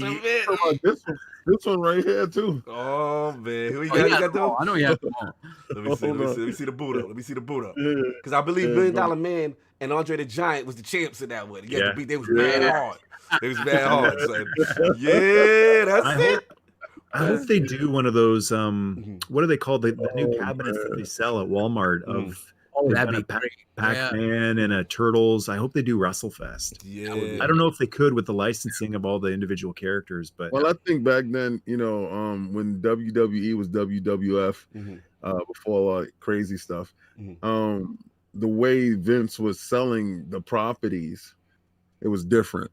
So now a lot of these guys own their names, opposed to Vince he owns them lock, stock, and barrel. I think nowadays it kind of changed, like with The Rock owning his stuff, and a lot of the wrestlers owning their names. And I think the problem is a lot of these licensing deals have expired. So it's Yes, like it's a whole different contractually. thing. So it's like for them, they won't be able to replicate it. But again, it was just such a. here's one way they could go. It looks absolutely amazing. It's great. It's great. Here's one way they could go. They could make a guy in a yellow singlet with curly hair and call him Mr. Flawless. Yeah, of course. Of course, the knockoff. But listen, listen, for me, it's nothing going to change because I was such an Ultimate Warrior fanboy. And those are the only two games he really appeared in. And then WrestleFest graphically took it to the next level. Yeah, the face paint, the thing. I was just like, let's go. So it was truly, it was. And impact, like when he hit the ropes and you heard that smack when he does the splash. Oh man, such a classic. I saw your video. I gotta go play that game on my emulator after we're done here. That's what I'm talking about. I saw your video, man. And the one thing I don't get is, like, in this day and age with all this amazing technology, how can we not play WrestleFest with each other over the internet? Well, we could. Outrage. It's an outrage. Can we? Yes, King. We know about your ways. So we can do it, but listen, man, we can go off hours, but unfortunately, little Michael Mercy, he got limited time, so we got to get him out of here. But wow, tremendous video game system history, 80s nostalgia. We could literally have a 3-hour show just talking to you about the 80s all day. Lord Michael Mercy, where can the fine people find you? What do you have going on next on your journey? I'm around. Come on, you got to plug yourself. Come on. YouTube, you just search for Michael Mercy, and then all the links to all my other stuff is on the page there too. But I want to thank you guys for inviting me on here. Thank you so much. It's been awesome chatting with you guys. Thank you, brother. You're all good brothers. Really appreciate the love. And what you're doing here is awesome, man. Keep going. It's awesome. It's a blast. Thank you, bro. I'm just, like I said, big thanks. Happy that we crossed paths, and like I said, we will definitely be doing more stuff in the future. Hopefully, I got to get on what is it? Toy Guys Talking. Yes. Toy Guys yes, Talking. We need to do one of those. We got to do one of those. I got to get on that show. I mean, the stories I can talk about Transformers that I had and the G.I. Joes that I had. Oh, listen, he can talk about the stuff that he have. I can talk about the stuff that I have, and I'll definitely be on the show. Thank you for the eye-gasms, because that room is fantastic. Oh, well, I'm gonna unplug. I don't know what this is gonna do to your audio here, but I'm gonna unplug my microphone. Can we get that to us, sir? And unplug my power here. So, and I'm gonna give you a quick little tour here. Hopefully, I can still hear you when I do that. Let's get it. Here. Mm-hmm. Oh wow. Oh wow. Yep. Okay, I can hear you guys. Yep, Can you guys hear me? Yep. Yes. Yeah, Yes. We hear you. Okay. Mm-hmm. Okay, we're doing good here. wow. We need some light here. Wow. Let's start with the Transformers. Let's get it. So this is the Transformers wall. Wow. Oh, the Constructicons and the Insecticons. I see Starscream. Wow. Let's go. Let's go. Wow. That look like Cyclonus. Wow. Let's get it. Those are like triple changes, right? Oh, it's an Optimus. You got a bunch of Optimuses. Wow. Yes. That is. And I'm doing this completely blind here. I can't see what you guys are fine. seeing. That's fine. You just keep going. No, That's fine. yeah. Wow. Yeah. I see Computron, Technobots. Okay. Yes. Rod, there's a Hot Rod in the bottom. And Yeah, Rodimus. there go Hot Rod. Yep. Yeah. Blaster. Galvatron. Look, okay. remember, Blaster. Yeah, remember when they had their own radio? The Autobots finally got their music radio. too. He played music. Yes, Warpath, the mini bots. Wow. If you can, Blaster with the tape deck. Yes, with the tape deck. Let's go. Grimlock's got a little bit with the fire. Indigestion there. Let's get it. Oh, the medic. I had the medic. I medic. was so mad when I got the medic because I really wanted Optimus. Yo, I love the little mini bots, Power Glide. But with those, the aerial bots, let's go. Yes. Omega Supreme. Oh, you even had the what's them dudes? The Protecticons or something? I forgot. They made defensive bots. Yeah. Let's go. Okay. I had the medical one. Oh, I see Jazz. Okay. Yes. The legendary. To me, he was the only black Autobot. I don't care what nobody say. But He was for a while. Yes. Let's get it. Oh, and now we're talking to He-Man. He-Man? What? These are all reissues, but they look just like the originals. Wow. Prince Adam. Let's get it. Wow. Crazy. Did Orko have a toy? I remember Orko. Man at Arms. There we go. Classic. Let's get it. Okay, now who are these? Some of the newer He-Man stuff. Oh, you got the Battle Cat. Oh, yeah. Look at Merman. Yes. Yeah, yo, He-Man was a thing. People don't realize before all that, He-Man was a thing. It was a huge thing with me, but the breakaway thumbs was Who's pissing. that? Wait, who's that king? Who's that king? That was like, that was Prince Adam's king, right? Yeah, that's his father. That's his dad, that was his dad. Yeah, he looked like an Iron Lord. He looked like the original Iron Lord. Yeah. He got murdered, though. That's what's up. There you go. A-Team, let's go. B.A. Baracus. Let's get it. Yes. Let's get it. They don't know about this A-Team, Murdoch and the crew. Woo. Wow. Let's Wow. get it. Wow, this is a bad bro. Did you see the old school jacket? Hold on. He got Centurions? Yes. I'm done. Power Extreme? That's what we doing? Oh, man. This is crazy. That is fantastic. Shout out Picture B $2 super chat. He says, "Oh my God, dude! Look at his eyeballs. Look at the eyeballs he put. Yo, I remember Centurions was hot for a minute. Yeah, shout out to your step and goes. He said, "Any Power Rangers in there?" You can tell Luke is young. Oh, wait, that's the Dukes of Hazzard. Chill, bro. With the gold chains. Let's go, BA. Hold on. You got, I see Ninja Turtles. I see Dukes of Hazzard. My Dukes of Hazzard. Wow. It is. I saw a mask. Remember this guy? Oh. Right up. Wow. Let's get it. Did it. We were talking about Hardcastle McCormick before. Yes. Yeah. That's the car. Oh, that's the car. Wow. This is crazy, bro. This is insane. Wait, is that a Ghostbuster? Was that Stay Puft at the bottom? Yeah, it's Yes, Ghostbusters. it was a Stay Puft, yes. I saw you, Stay Puft. Oh, pause. He got the fire. Wow. He's got the firehouse. That is insane. Unbelievable. This Voltron. is... So shout out to Stinger. Oh, Voltron, let's go. You got the car one, He got the 15 cars and trucks. He got the 15 cars and wow. Lost the Lions. There go the Black Lion right there. Shout out to Stinger. He says, do you have the Starsky and Hutch? No. Okay, you don't got to start. Okay, cool. Not yet. Not yet. Soon. No Silverhawks. Silverhawks. Oh, those are sectors. Yes. Oh, sectors. Remember that? Sectors, yes. I remember. You know what? Who was the knockoff Transformers? You got the GoBots? Remember the GoBots? GoBots. No, I don't have the GoBots. The GoBots. Oh, Mega. That's the only one who used to wreck my boy Devastator. I ain't gonna front. He used to wreck Devastator.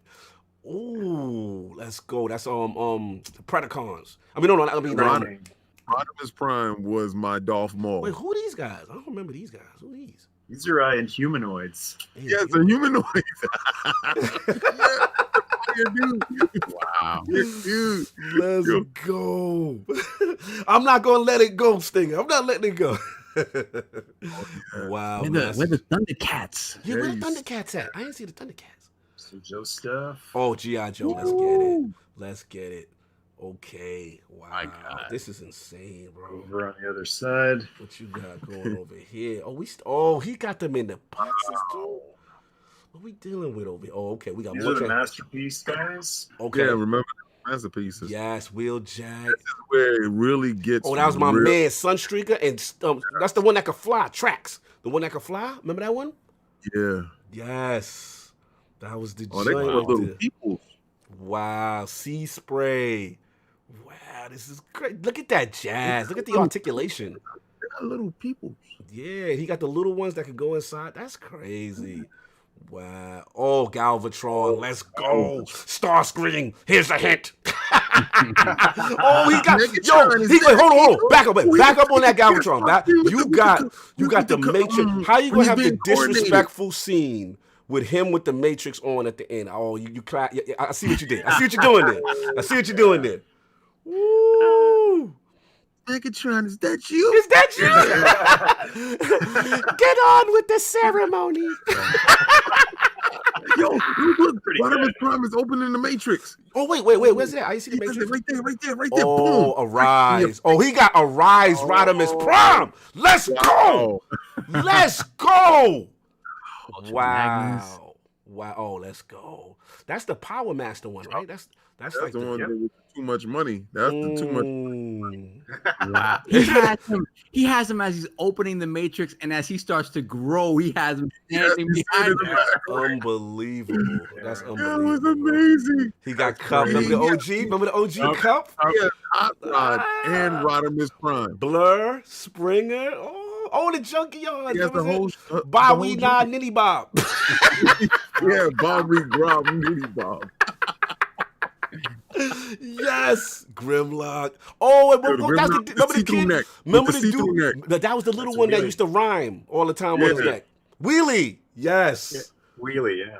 Yes. Wow. Unbelievable, bro. These are visionaries with the holograms. Oh, visionaries. Let's go. Shout out to Pixabit with $12 super chat. He said, yo, it looks like he jacked toys and things.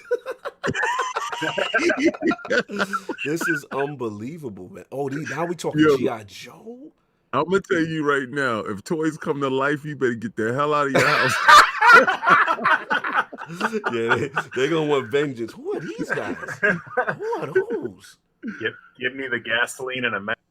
Oh, devastate. Hold on. We're not going to go past. The Constructicons form the most powerful robot. Devastator, we shall rule. Yes, let's go. Oh, man, was going for the Matrix leadership. Yes. Oh, Skyfire. Cops. Wait. Tell me, you saw the white one, right? Yes. You saw the white one. That was Skyfire. He was a Decepticon for a little bit, and then he became an Autobot. Yes, but go back to Cops. I forgot about Cops. It was hot for a little bit. Yeah, I remember them. He got a people whole childhood in his room. Straight up. He literally has your whole childhood. Mm-hmm. Hold on, don't say that's not Rambo. true. Rambo. I think it is, B. I'm looking it up. Yo, please find out. I'm hearing that. I hope that's not true, man. KobeBryant. That'll be sad. KobeBryant, what? I'm just hearing, they saying TMZ report he killed in a helicopter crash. Oh, please, I hope that's not true. Oh, no. My God. Shout out to Victor Alistine with the $2 super chat. Damn, this is a museum. Amazing. Look at these G.I. Joe. Wow. This is Hold on. Do not say that about KobeBryant. Look at the Toys R Us. Oh, man, the logo. Shout out to my boy Italian Clowns. He would love this right here. This is insane. This will bring him life right now. Oh, is that the ultimate one? Let's go. Wow. Look, I never had any wrestling toys. Roddy Piper had those. Piper. That's crazy. Unbelievable. Mask. That was a mask. Yes. Wow. This is insane. Oh, I see X-Men. We got to get this for Disney. There go Silverhawks. There go Silverhawks. Fire. That's right. No collection is complete without the Silverhawks. But we got to get to the X-Men over there right quick. Let me ask you a question. Mm-hmm. Do you have any Battle of the Planets? No. Oh, that would be about. He that's my heart. Not yet. Don't you do? You do that Battle of the Planets with my man Mark and the G-Force crew. Oh, he has the original Lionel. Snarf. Remember that? Oh, he even got Lionel's pops. He had the little bears. He had the teddy bears that was going crazy. Oh yeah, the little Robo bears. Yo, and he got Wily Kid and Wily Cat. Panthro. This is one of my favorites, Brave Star. Brave Star. Yeah, with the horse with the guns. The horse with guns. Panthro. Wow, that's crazy. This is insane. And then and the USS Flag. Wow.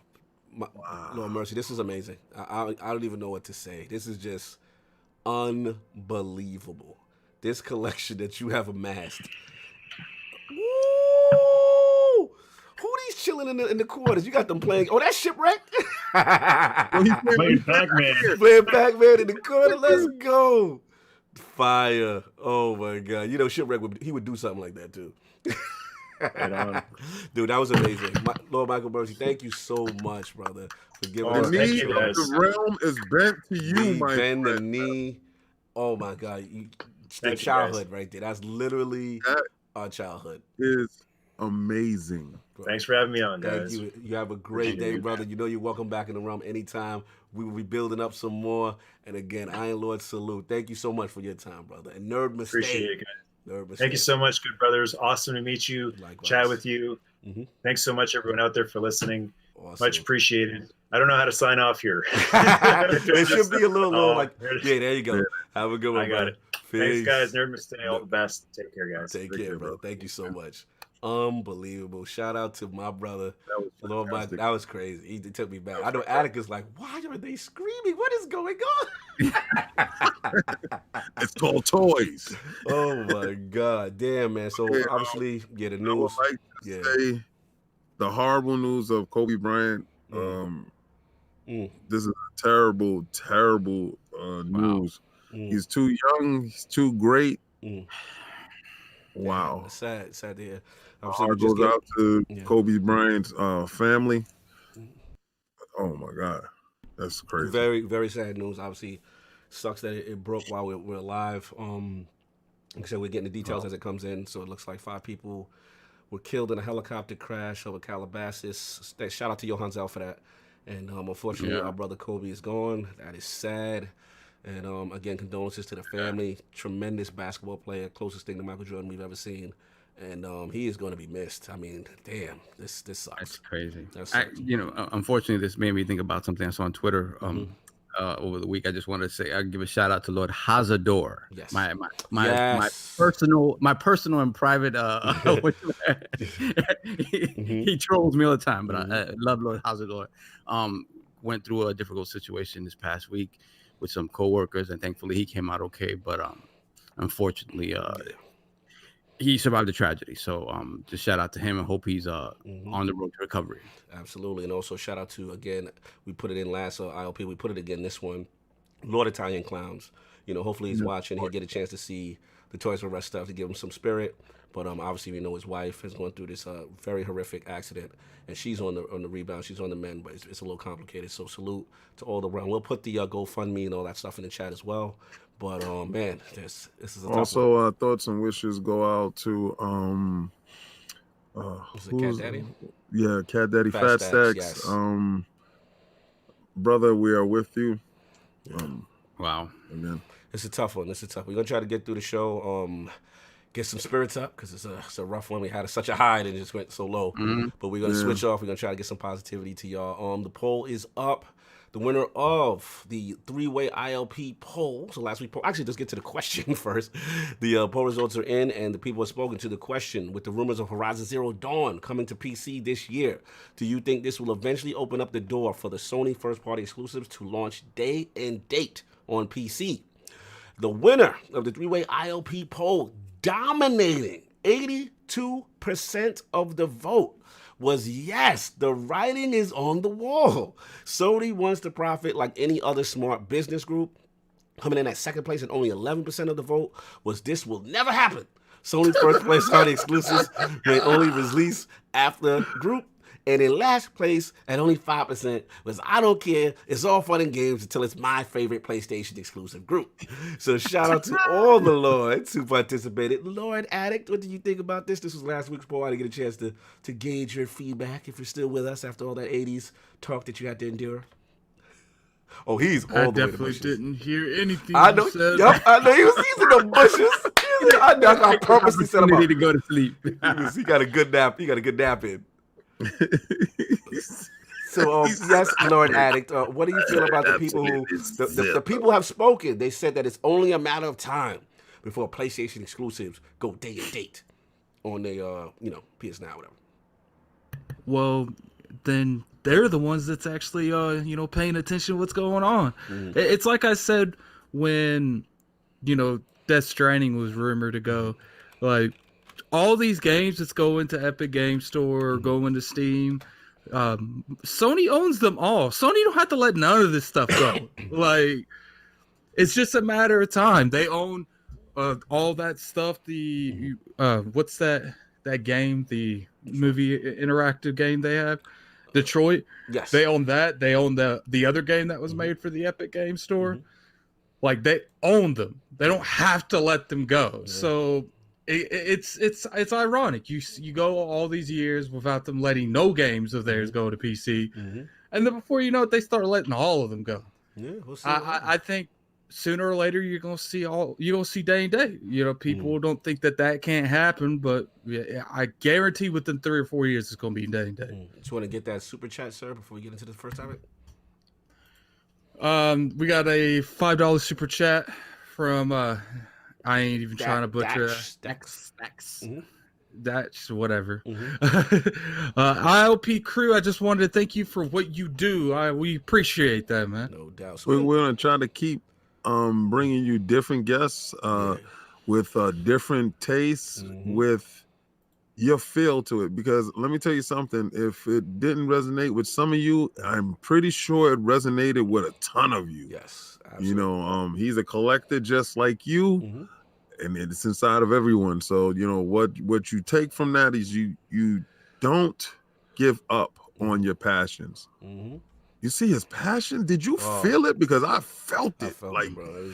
It was next level. It was next level. Shout out to Michael. Living life to the fullest. That man's living his life. That's what's up, man. So we're gonna get into it, man. So we got maybe like 1 or 2 topics to get through, but let's set this off, man. We're gonna talk about these SSD wars, speed versus power. King ain't liking it already. Boy, I'm gonna set y'all on fire. Speed versus power, and some say speed kills.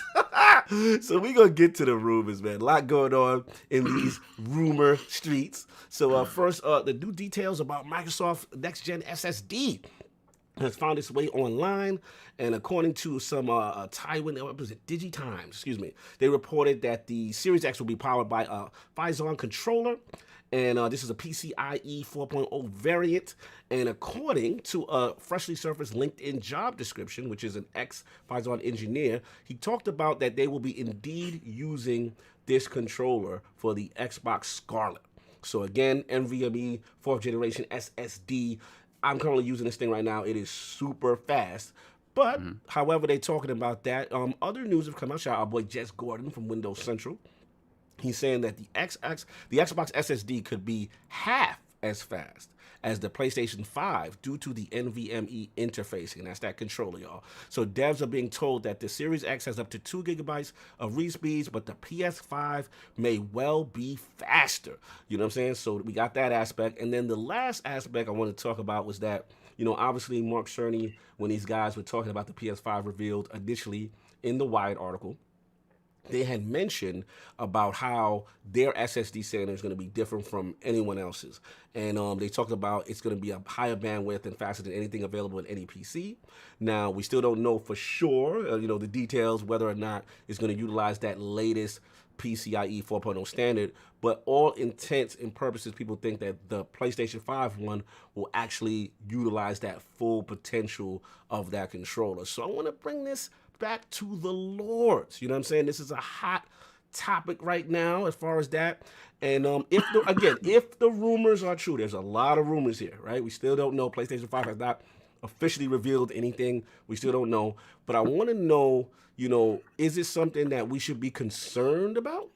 Because, obviously it'll be faster. And then we do know the Xbox One Series X allegedly has the teraflop advantage. Or is it a situation where this is the critical mistake, where it's DDR5 for PS4 versus ESRAM for Xbox One? Is this the mistake solves? I'm going to break the solve first. The only thing going on right here is PlayStation will be able to load up the N64 graphics quicker than Xbox. Oh, man. Alec already started with his slander. He's awake now. So I got to get the solve first. I'm curious, because me and Simon get talking. Like, is this if it's true, is this the Achilles heel? Is this where Series X went cheap and Sony might pounce on them? Honestly, I don't think so. Honestly, because I'm gonna tell you this. This type of talk about the specific little details of each system doesn't excite me as much. Like, if you want to speculate, when we were speculating about what type of CPU, GPU stuff, that's interesting to me because it gives you a general broad idea of what the machine can do, right? The SSD stuff that Sony showed initially with Spider-Man is super interesting, and I think that's why I love consoles, right? You can only get a situation where an SSD can be this fast in a bespoke piece of hardware like this, because no PC could do that. Because the problem with a PC is that it brute forces everything, right? Everything is just piecemeal, and it's not built to work in conjunction with one another. So this is fantastic across the board. But until I see both of these SSDs in the wild, really doing what they claim they're going to be doing, I'm not giving it too much credence either way. Because I'm gonna tell you right now, okay, it was cool that you showed me Spider-Man, a game that was built for the PS4, loading up in a couple of seconds. Now show me the next Spider-Man. Bigger open world, crazier AI, more detail in the world, everything. Show me that loading up the world the same way. Right. On the Microsoft side, show me the new Fable where you could see across the landscape and nothing loads in. And if you show me that stuff in practice and it's doing what it claims to be doing, call me impressed. Until then, I don't care. Shout out to Face23 BKNY with the $5. He said it's probably true. Microsoft talked about their SSD. Sony demonstrated their SSD. He's saying the boots on the neck. They demonstrated their SSD on a PS4 game. Show me that same level of speed and everything else they claimed on a game built for the PS5. Call me impressed. Same with Xbox. Sony showed you a logo. Shut up. My God. Same with Xbox. Don't show me Halo 1 running at 120 frames per second. I won't be impressed. You know what I mean? Fair enough. Let's get the king. I heard him grunting and groaning during my descriptions of your own company don't believe those factoids that you trying to push through these pipes. Your own company took that fastest thing off the board. As soon as they put it up, they was like, yo, who said that? Get that out of there. They know it ain't true themselves. So you sitting there, you talking all this hot, we're fast. fast because we got a nice SSD. What about your CPU and your GPU? Shut up, man. Sitting there, just because you got a fast Honda don't make you nice, bruh. Like, all right, but stop King, it. in fairness, we are alleging we don't have the full raw. I mean, I can get Dominous, my Maximus. knees is on deck right now. My to be knees on fair, deck. We don't know. King is 100. To be fair, King's 100% right. Microsoft ain't the one that took that off their website. It was Sony that did. Okay, I If get you you was on the the fastest, fastest. if you the fastest, and why we've you took it seen off? throughout this whole generation, when Sony cocky, they don't come back and be like, let's remove that. Where's the chalk? Where's the whiteout? We got to take this off. Someone messed up. Okay. But addict though, Jim Dance Moves Ryan is in charge right now. So you know he throw them dance moves on you, son. Listen, here's the question. In fairness, They over we there. do not know. You know what's funny, man? Oh my God. They over there putting all their paperwork together with crowns, man. That's what's going on, man. They're doing it with chalk so they could just take that spit, just get a little bit off. Like, we didn't say this, all right? They the fastest at showing you their logo. You're ridiculous. All I'm saying is we are speculating that the Xbox Series X is 12 teraflops. We do not officially know that they're 9. We're just speculating based on some rumors. They're lying. Right? So why can't this rumor be true that the PS5 is fast? They're quick out here. They're fast. You know why it's not true? Because when the boy posted it, Sony smacked his hand and took it off the board. So if Sony themselves know they not the fastest, who is you to tell them they the fastest? Shout out they're not the Flash. Shout out to Face 23 VKNY, my man. He said, wait, you know what? Yeah. I'm gonna say this, right? They got the fastest 1 terabit SSD in the streets because if y'all want to run with that narrative, then again, when their user interface went up, they only have 1 terabit of storage on their joint. They're gonna be the fastest to to fill up their storage drive. Oh my God! So listen, when Xbox jumps out with the 2 terabit joint, and y'all gonna be like, oh, but we faster. You have less terabits. Less teraflops. You're ridiculous. Why do you keep talking about the lesser? And they keep talking about the price point gonna be more. You're coming in with the lesser, but you're gonna be more though, price wise. I mean, I don't know, but I know when they say they're the fastest and they pull it off the website, I'm gonna go with what was pulled. All I'm saying, this was an official LinkedIn post for what was leaked on what the Xbox Series X was. It was doing. officially posted on their site, and they officially took it down. No, so they take the LinkedIn, not the LinkedIn. I know what you're talking about. You talking about Sony? Yeah, I know what you're talking about. Okay, so if Sony themselves, who are we? This is what I'm trying to say. Like, who are we to speculate when Sony definitively went up there and took it down themselves? You funny about them being the fastest is what you said. That's right. They said we the fastest. Somebody inside the corporate room said, yeah, we the fastest. And somebody came in there and wiped it off the board. You know how when you inside the classroom but the teacher not there and you write stuff on the board and then the teacher come in and looks at you with that face like, who put this crap on the board? Wow. Yo, get what that it was is they had that janitor. They asked him to put that up. Oh, yeah, disrespectful. He just overheard it when he was mopping the floors and thought it was true. We the fastest. But y'all want to run with that 12 versus 9. Yeah, but they got DJ y'all Khaled that in there. We don't know for sure, but that 12 versus 9 is official. I heard DJ Khaled, we would new be marketing saying, producer at Sony. We would be saying that 12 versus 9 it doesn't look that well if Microsoft put some kind of job listing and took it down, but they didn't. That's Sony. Yo, Sam, could you please get JD Gamer and then I'll go. Shout out to JD Gamer with the $5 super chat. We should be concerned if it's true, but it might just be PS fanboy jealousy about the CPU, GPU, and the Xbox sex being better. Now throw them in the bushes. No doubt. Listen, man, let me jump in. Y'all funny. Oh, hold on. Shout out to Pixel Bit G. That's the homie. Xbox website right now for Series X says the fastest, most powerful eyeballs right now. It doesn't say console we ever made. I feel that. I mean, listen, we do know. Guess what? Guess what, King? Who did that for you? I'm listen.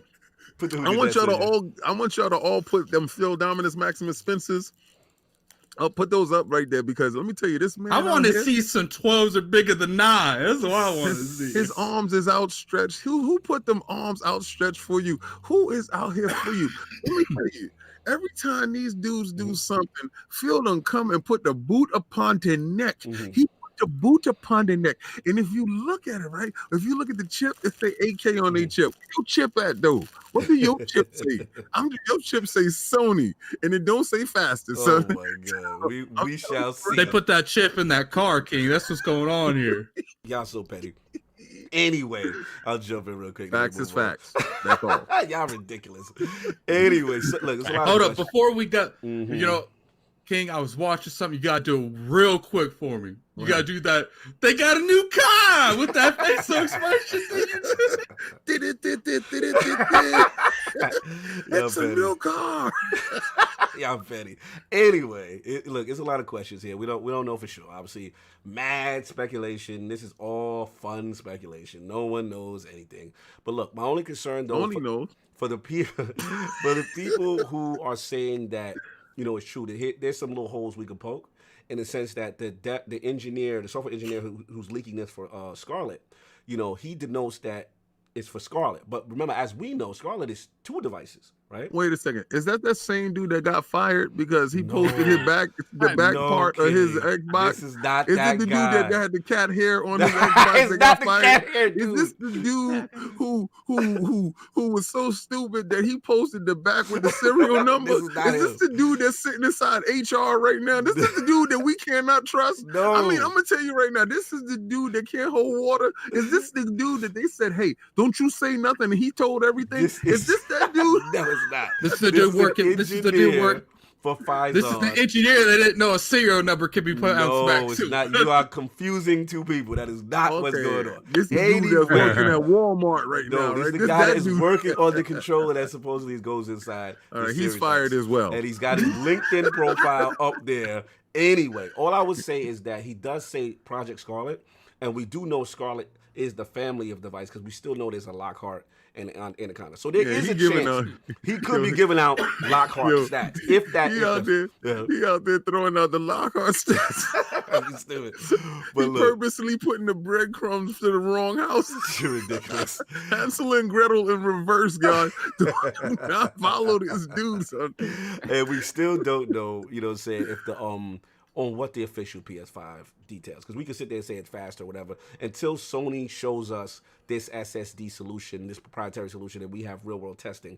There is no way we can definitively say anything is faster than We that. can't say anything but the logo. That's the only thing we can say right now. We can't tell you your form factor. We can't tell you anything. But you know what, King? At least they worked hard on that logo. You got to give it to them. Hold on 1 second. Get JD Gamer. I'll get Smitty Smith. We know, shout out to JD Gamer with the $5 super chat. We know that Microsoft likes to customize everything. What we don't know is what customizations Microsoft has done to the SSD controller behind the scenes. Hashtag best. True, I gotta get Smitty Smith with the $5 super chat. PhilSpencer, Dance Hall King, chip on the neck. Who did that for you? Yo, salute Smitty Smith with the rude boy. Chip on the neck, volume 1. You done know. Oh no, dance on him. Dance on him. Y'all like that chip on the neck. Yo, that's stupid. Shout out to you, Smitty Smith. You won today. You are on to something. But yeah, listen, the last thing, like I said, and then the last thing, in defense, even if everything is true, even if this is the storage solution that is faster and whatever, people got to understand, when you go from mechanical drive to SSD, that jump is tremendous. Shout out to Brad Sams. Yeah, if you watch this latest video, he said broke it down to you. Yeah. At the end of the day, everyone's playing games faster. Yeah, it like don't even SSD, really matter. So even if there is true, we don't know. This could be minuscule differences. And then the other thing is, if again the rumors with 12 versus 9 is also true, then that means the GPU of the Series X and all that is fast, the teraflop performance, so they could get more out of it still with that existing solution that is still crazy fast. Still a lot of speculation, just fun to talk about. You know what I'm saying? And the bar. Don't you love how King? Don't you love how Cognito likes playing the middle ground? love how he does it because he has to do his disclaimer. That's beautiful. Yes. See, they know me. They know the fact that I'm a cap all day. So but I'm gonna let you know something, right? It's all fun and King, games. what's bigger than 9? What's bigger than 9? 12. Yeah, ridiculous. And who has a 12? Pause. Microsoft. Well, it's 12 and 9 talk. We gotta pause y'all a little bit now. Anyway, It's all fun and games until you go to the website and you notice to say most powerful and fastest. So I'm gonna tell you right now, you don't go out there with those bold claims without knowing something. Yeah. And your boy But when you do, you take it off the website, act like it never happened. when you don't know something and you put it up, you got to take it down. Anyway, moving on, we'll breeze through these last two. Lord King, Lord Phil, out in a certain region, the land of the rising sun. You know what I'm saying? What's going on? So, shout out to Phil Dominous, Maximus Spencer. You guys sat there and laughed at me when I told you my man said, you know what, we have a deficiency in this department. I'm going to go out there and pay the way. So he went on his magical jet and he flew out to Japan. And, you know, they brought out a little real estate out there, a little office view with a view. And in his view and in his sights, he had the land of the rising sun. And you don't think it boils him every day? How can he conquer this place? So it started with a 3-prong approach. Shout out to the man, the myth, the legend, Mr. Bill Stilwell. Woo! And it all starts with that key figure there, that xCloud, because he saw every person in the land of the rising sun has a cell phone. How can I get my tech into these people's hands without them knowing it? So he studied the way of the ninja. And that xCloud is a sneaky way to get it into your pocket, baby. Okay, I see where you're going. While he's out there and he's doing that one way, see, you can't slay a dragon just by grabbing him by his tail. So you got to make sure that you have the magic knife. So how do you cut the dragon scale? You make sure that you got a developer that gets straight to the core. So your man Phil Dominus Maximus Spencer is out there talking to these developers and showing them xCloud and talking about Game Pass. And you know, while he's there, he said, check out our new system. And lo and behold, our fearless leader has reported back and said, there's wonderful talks going on. Developers are loving what we're showing, and unannounced and announced games, and the key word is unannounced games are looking fantastic. My question to the realm is Phil Dominus Maximus Spencer onto something? Can he win where no other Xbox executive has? Let's get it. Let's go at it. I feel like you're reaching on this one. He not onto something? Man, they couldn't give away Xboxes in Japan. So what about King's Point with the whole the xCloud, the mobile gaming? Any chance there? I mean, I feel like that's a better concept.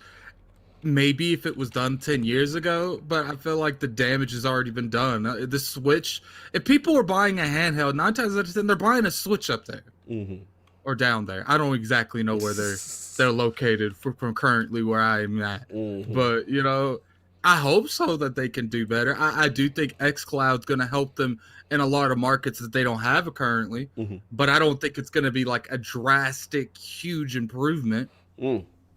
So do you feel he should just stay out the region, just let it go? No, you have to try.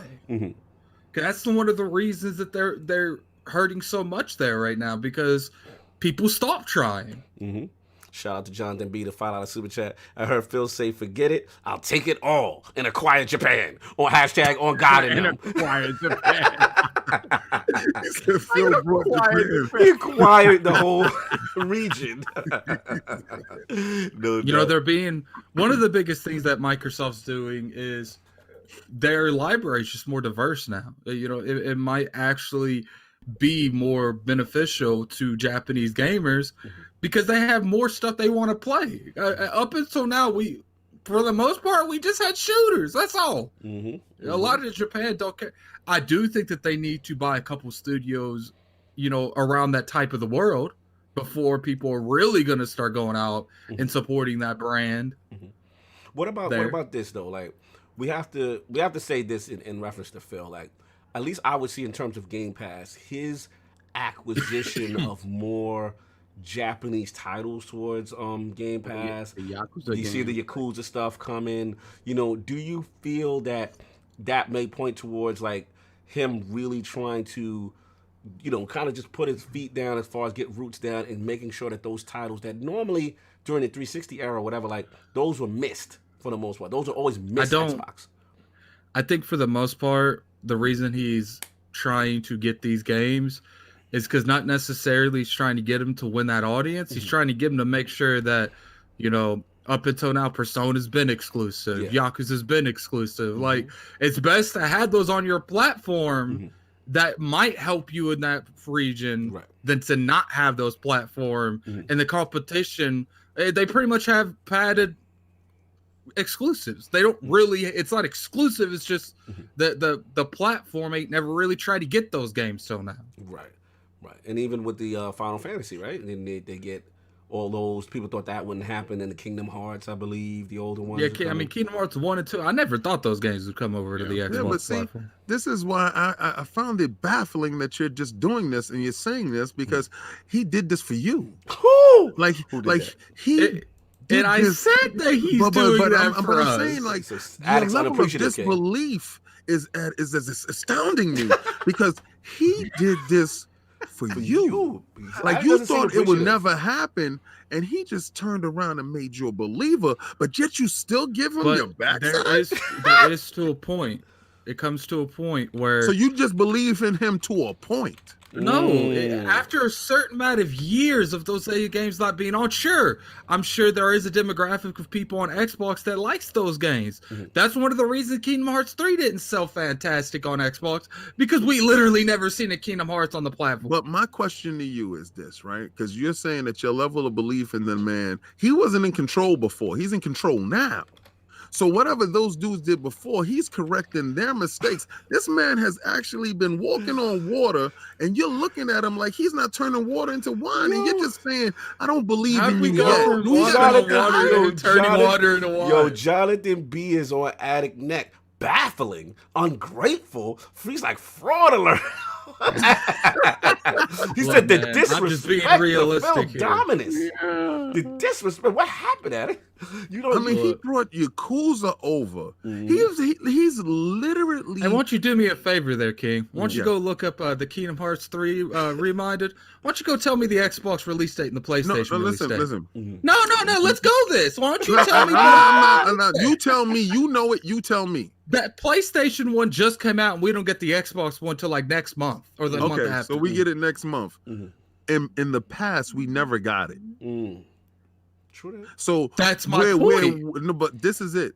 So you needed to tell me. My point is that look, at the end of the day, it's not like this is a game that was funded by Sony. Right. This is literally a Kingdom Hearts expansion that the Xbox demographic have to wait up until a month to play. But do we know about the marketing rights? Do we know about any type of exclusive deals that Sony? Why wasn't Kingdom Hearts 3 exclusive? I'm just asking. I'm saying that there seems to be has to be some form of a reason as to like put it this way. Do you think that Microsoft wouldn't want it day and date the same time as Sony? There has to be some type of contractual thing preventing it. I feel like with it only being a month, part of me feels like it was developed first for the PlayStation, and it's still under certifications and stuff to come out for the Xbox. So you're saying that it's not Phil's fault, but Phil is getting it there. Well, it's not. Why isn't it coming out day and day? Yo, You want to date and this date. cat though, he feel down. He not appreciated, man. Yeah, but Very Ain't disrespectful. nobody saying that. Very All I'm date, saying though. is It never came there at all for years. Now it comes. Oh, you're a month late. Why? but it's an it's like you've never got cheese on your burger before, but now you're getting cheese. They say, But- yo, you gonna get cheese I'm later. just Just not hold gonna- on. let a him second. ride, I'm let not him gonna ride. argue with Go this. ahead, go Like, ahead. you know, No, this is clearly, you. you know what's funny is I'm the only one that plays these games. But And he's doing and this he's doing it for for you. Because he's not doing this for me. I'm telling you right now. Literally, Phil just said, you know what? I got King in pocket. Let me work on at it. This is exactly what he just said. DLC King is in pocket. Let me work on at it. Let me bring the let Attic get kingdom. his bars off. We Yeah, really because I interrupt. gotta hear this. At the end of the day, a whole month, mind you, sure, it should still come out. But if it's not coming out day and date, by the time the actual DLC launches on the Xbox, people that got multiple consoles has already picked it up on PlayStation. People's already ruined it from looking up YouTube videos. Like it's ridiculous that the DLC doesn't come out on the platform when the actual game came out. Why is there a month between both? Why is there a month between versions? And my question to you is, do you think honestly it's because Phil is not on the ball or not trying to get it on day and date as the PlayStation? I don't know what's going on because they don't give that information out. All I can say is I can only tell you what's the facts. The facts is that it's on one platform a month before it's on the other, and the actual game came out day and day. Right. So because of that, this doesn't interest you then that it's even on Xbox because you want it at the same time. Well, I already looked it up on YouTube because I'm not waiting a month to know the story and what happened. Sure, it's cool that we are getting these games, but let's not act like that he doesn't have a long way to go with this. Oh yeah, absolutely, absolutely. Shout out to JD Game File Super Chat. Xbox tried the early years of 360, which resulted in more than 1.3 million consoles sold in Japan, but then stopped supporting them. # do it again and better. And then yes, Thomas Franks, we do know. Shout out to $2 Super Chat that KobeBryant did pass away. Thank you. Brother. Did you get the other JD Gaming one Please about do. the digital foundry and Oh yeah, then I got Victor with the Harada-san Tekken You got both Direct. of those? I got the Victor, but you got to get the JD game above that. Okay, shout out to JD Game with the $5 super chat. Digital Foundry already dealt with this. The IO, this is our past. This is the last topic. The IO on the Xbox Series X is 40 times faster than current gen Xbox One X, and the PCI Express 4.0 standard is capable of more than 2 times faster than this. Okay. So They said 40 times, right? Because they were saying that the other one was 19. I know I watched somebody's video and I was confused because I watched so many videos while I'm falling asleep. So I know somebody was saying that the Xbox One is 40 times faster and the PlayStation One is 19 times faster. No doubt. Yeah, so Jonathan B's just not happy with Attic. He just said he's flipping side. He's Lord Judas. He's betrayal. He's Lord Judas. Jonathan B is not happy with Addict right now. They don't feel the loyalty. They don't feel. Let's get. So, did you get off on this? I don't know if I forgot if you even got a chance to get off. listen, the fact that he was able to go over to Japan and get those Yakuza games on Game Pass, no less, not even just bringing them, but bringing them to the service so that those who have not had an opportunity to try them don't have to go out there and purchase them piecemeal. They're going to be in Game Pass. I think the relationships that he's fostering over there are continuously getting better and better. I agree 100% with King. They do not. The only way Xbox is really going to be successful in any way, shape, or form over there is xCloud. Mm-hmm.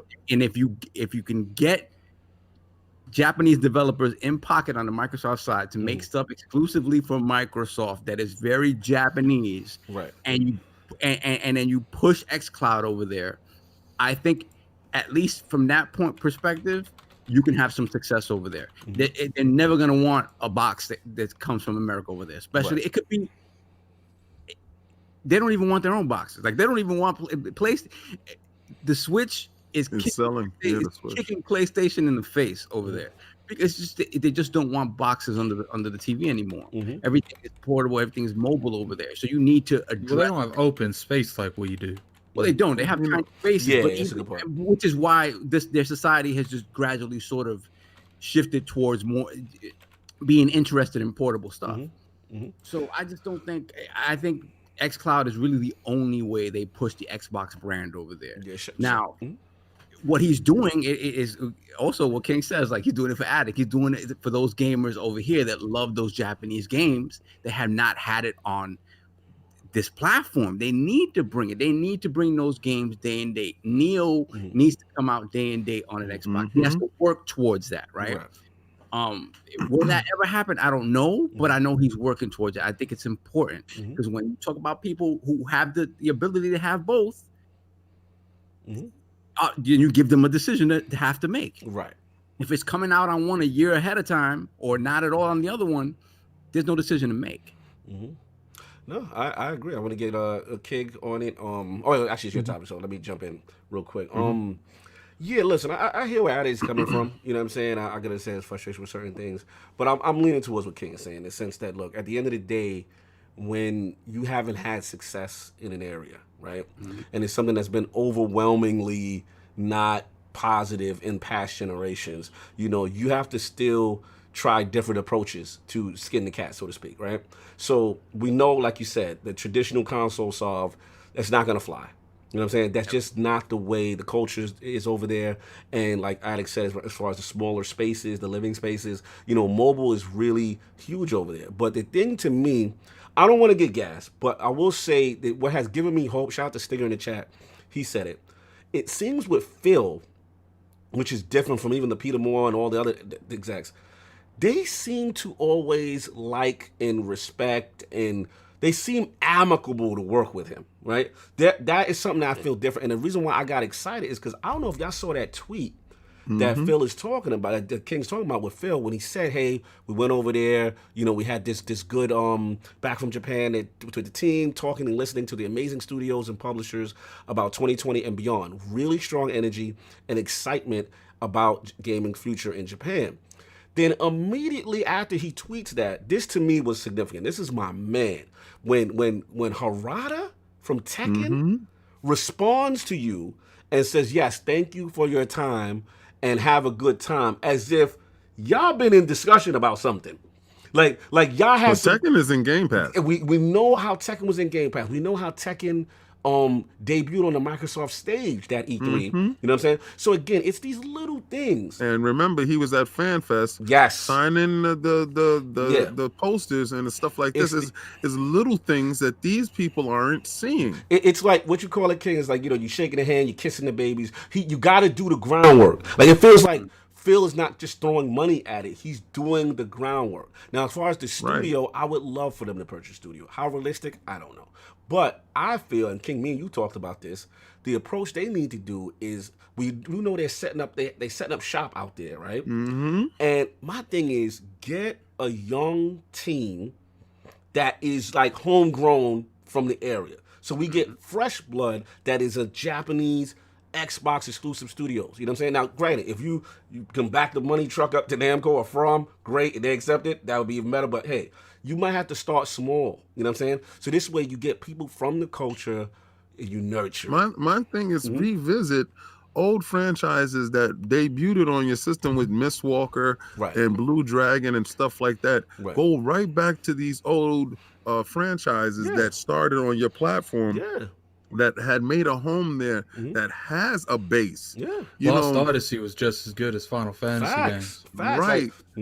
Absolutely. See, for Addict, this is why I was more hopeful, to be honest with you, right? Because Addict is more of a Japanese gamer now. You can ask Cognito every year. I'm like, Mistwalker's here, man. They're here. They're at E3. Yeah, I know. Remember when me and Seiju? It was one of the E3s we went to. He was in the crowd. Like, he was actually in the crowd. And people thought he was going to be announcing something. And then another year went by where Mistwalker doing mobile games. Come on, Jonathan. Yo, you got to get these chats, man. Oh, my God. Yeah, we got like the $5 super chat from Jonathan B. I heard Phil just tweeted that Addict can catch these hands, just so y'all know. Look, man. Hashtag Lord Judas. That's your Look, man. What's the next one? Yeah. Oh, the one before that, JD Gamer. Shout out to JD Gamer with the $5 super chat. What if the rumor of Lockhart being a 4 teraflop handheld is true? That would be a classic Phil Dominous move. Come be my friend and slice it up. Listen, man. There's a lot of rumors going on with Lockhart. I don't know what to believe right now. All I would say, like I said, to what Attic is talking about, you got to start somewhere. You know what I'm saying? You got to start what I call, it's like the street team. You got to hit the streets. You know what I'm saying? You got to put your flyers out. You just can't throw money on it and walk away, right? And I feel that's what Xbox used to do. Throw money at it, walk away. No, you got the big corporation with the disrespect. Right. So what I would say is, and shout out to GWG. The beginning of the process is what he's doing. He's going out there because, a lot of the biggest reasons that, Konami, not Konami, they don't really make games, but, a lot of these Japanese developers and publishers don't release games on Xboxes because they don't sell that great. Right. But at the end of the day, until someone starts making sure these games come here and taking that initial loss from the start and making sure that it gets to that point. Is a loss anymore with Game Pass, Addict? Are these games coming on Game Pass? Well, didn't we get the Final Fantasy series? They're still not there. But they're coming, though. They announced it's coming. They said it's coming. In 2020. So, that could be any time. But all right, but listen. For you, I understand that does not interest you. Right, but you gotta understand there is a huge base of Xbox players. No, I can't wait for those games. Yeah, that's what I'm saying. That's gonna be happy that when those games come. I'm talking about before the Final Fantasy started hitting the platform. Like I said, this Kingdom Hearts 3, it's not coming. The remake thing's not coming out for a month. Once these games start coming out, some of them might not sell well the first because there's still a vast majority of games that hasn't came to Xbox that's in that centrosphere. And so these games start, being honing on this platform, they're not going to sell more because they don't come here. There's a reason we don't get the personas. Jonathan B's not letting you go. He said Phil put that IOP on his back for Attic, and this is the thanks he gets. He said it is 2020. He said get Attic the calendar. He said it's 2020 right now.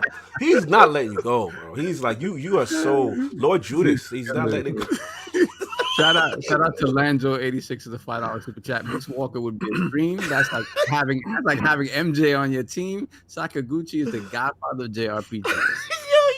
Yo, Jonathan B, you gotta chill. He said, question, what year is Addict in? This man said 2020, like it's 5 years away. Yo, he not letting it loose. Shout out to Victor Allenstein. Lockhart is the Surface phone. Addict, come on, y'all gotta leave Addict alone now. Come on, Addict to the bushes. We're gonna stop this Addict abuse now. He just came back from sickness round. He's getting through it. He's getting through it. No, you know what it is. He's still on his medication, so I'm gonna let him rock. It. No, but to Addict's defense, I do understand what he's saying. You know what I'm saying? I get it. For him, for someone who has these series, he's like, yo, a month later with the DLC and 3 months later when the other dudes got it right now, is still not enough, for him. And all we're saying is just like, look, Phil is working. The fact that it's even on there is a positive. The fact that he's had that presence there is huge. And the last thing I want to say, I was on GWG, shout out to Grown Women Gaming Podcast. I was on there yesterday, salute the women of the realm. We were talking about it, and to King's point, about leveraging xCloud.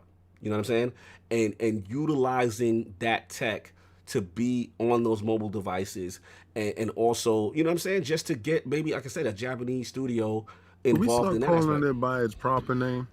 Here we go. What are we doing? Look, I gotta see when it comes to, the next Final Fantasy. Look, Final Fantasy VII Remake. That's not coming to Xbox for a year. Yeah. Let's see if the next Yakuza comes out for Xbox Day and Day, because I'm not convinced it will. At the end of the day, it's like timed exclusives. I've said from the start, they are important. By the time a platform gets these games, it's not going to necessarily. It's not irrelevant. Listen, you're completely right from the casual standpoint, right? Because the casuals, they'll see marketing, right? They'll see Final Fantasy, and they'll see on PlayStation, they'll see, the logo goes up. We literally just got Final Fantasy X. I feel you. How long is it? We've had 6 remakes of this game come out before it actually finally hit Xbox. But who did that for you?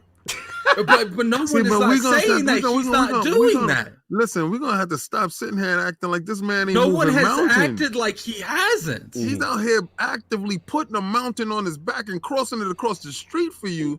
And you sitting there saying, like, that feat isn't worthy of his praise. Like, it really means nothing to me if Final Fantasy ever shows up.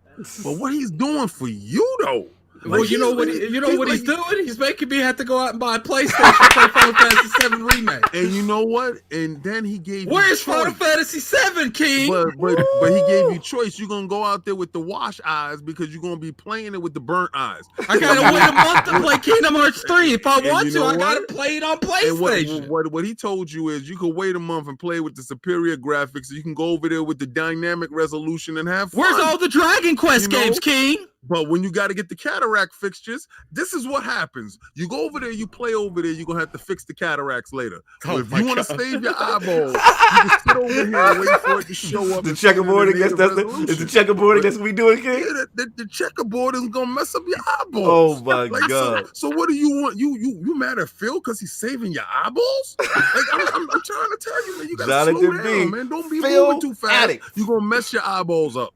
Addict. Phil left his family to go to Japan for you. Phil went to Japan for his job. Stop acting like he went there and he sat there at the airport. Now I'll be back sometime next year. I love you guys. Who did that? Stop acting like he paid for his trip to go to Japan. You know what? He's mad right now. He slammed his coffee right now because he's listening to the podcast. He said, "This ungrateful." He said, "I just went over there." Are you really serious? Guys be acting like he paid for his trip to Japan. Phil, I just want to be clear. Lord Addict comments do not represent the whole of us. It only represents the person that actually plays these games. Yo, you know I'll buy Final Fantasy 7. Come on now. I'm with you on the remake. Stop it. Yo, Cog. He said, "I know, Cog. I know." Well, look, okay. Here's a prime example. Go back and watch the reaction that we had at the Video Game Awards, and the first thing you hear Cognito say, "Oh, they don't." He thought they were about to announce the 7 remake. He started getting in his bag, and then they didn't, and he's like, "That's a mistake. That's a mistake." Listen, we're going to call it how we're going to call it. But the difference is when I see someone putting the effort to try to get things to turn around, that's different. And again, Rome is not built in a day, man. Like, you got to take what you can take. So, yes, does it hurt that it's not day and date when they have theirs? Absolutely. But the fact that, put it this way, what used to disgust me is when you see a situation like Street Fighter or certain games that were on PlayStation and they were like, "Yo, this is never coming to Xbox." Mm-hmm. That hurts. So there are some in the Xbox base that say, "Look, all right, y'all got it. I'm cool. I could wait. I got all this other stuff to do." You know what I'm saying? Play. And we'll get it when we get it. And some will say, just like King said with the cataract, they'll say, "Yo, I'm going to get the best version of the game. So I'll wait with the better fidelity or whatever." Jonathan B said, "I heard it's Phil's birthday." He said, "Nah, fam, Addict needs me in Japan." Yo, Jonathan B, you got it, man. Smitty Smith had it before. Jonathan B took it back. He not letting this go. He said it's a personal thing that Phil did. And then at the end of the day, it's like we've said for years. How many years have we said we wanted some kind of JRPG exclusive on Xbox? Like, how many years of the generations went by and we still ain't got one? I feel you preaching to the choir. My man working. I don't care what you're saying. My man out there slapping knees, man. He making it happen, baby. And y'all know I'm Peter Moore to the core. You know Philly Eagles out here. Philly Eagles out here. Anytime you make Philly Eagle jump out, so he said this segment is hilarious. Much love to the Lord. Hit the damn like button if you haven't heard something. Yo, Attic is back. We know it's fun. You got $5 super chat from JD Gamer. Attic, you have gone to stop this. Phil is bringing you Japan bit by bit. And in 2020 alone, you will see more Japanese games than the last 10 years. Hashtag doing it. Shout out to the Grounded Gamer, brother. Oh, yo, he's not doing well. Please send. Everybody's got that flu. That's my brother Jay Fonzarelli from the RDX podcast. Please you got the flu too? Yeah, he was supposed to be on today. During the retro section. So salute my bro. You know what I'm saying? But yo, salute the Addict for standing on his square, being petty. All I'm saying, people keep bringing the Final Fantasy coming to Game Pass thing.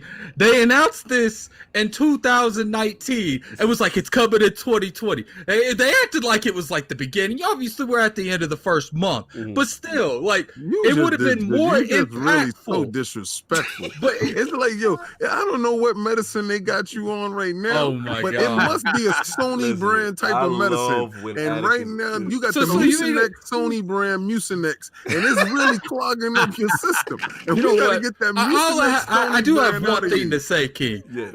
I expect some Final Fantasies being played by you when that hits Game Pass. I just told you that ain't for me. Listen, I just looked you in your eye. Wait a second, but you know, We're Game Pass. Yeah. Listen, He said Game Pass. No. You never know. But it did. You never know. I might have to. It's Game Pass. Put the Game Pass in the chat for King Fraud. Put the Game Pass. You know you paid it. I gotta go, He you knows- guys. Okay. He knows when Final Fantasy came out later at it. He knows when Final Fantasy came out for that PlayStation. I ran out and I purchased it. Mm-hmm. All right. I played Final Fantasy. I played all of Final Fantasy.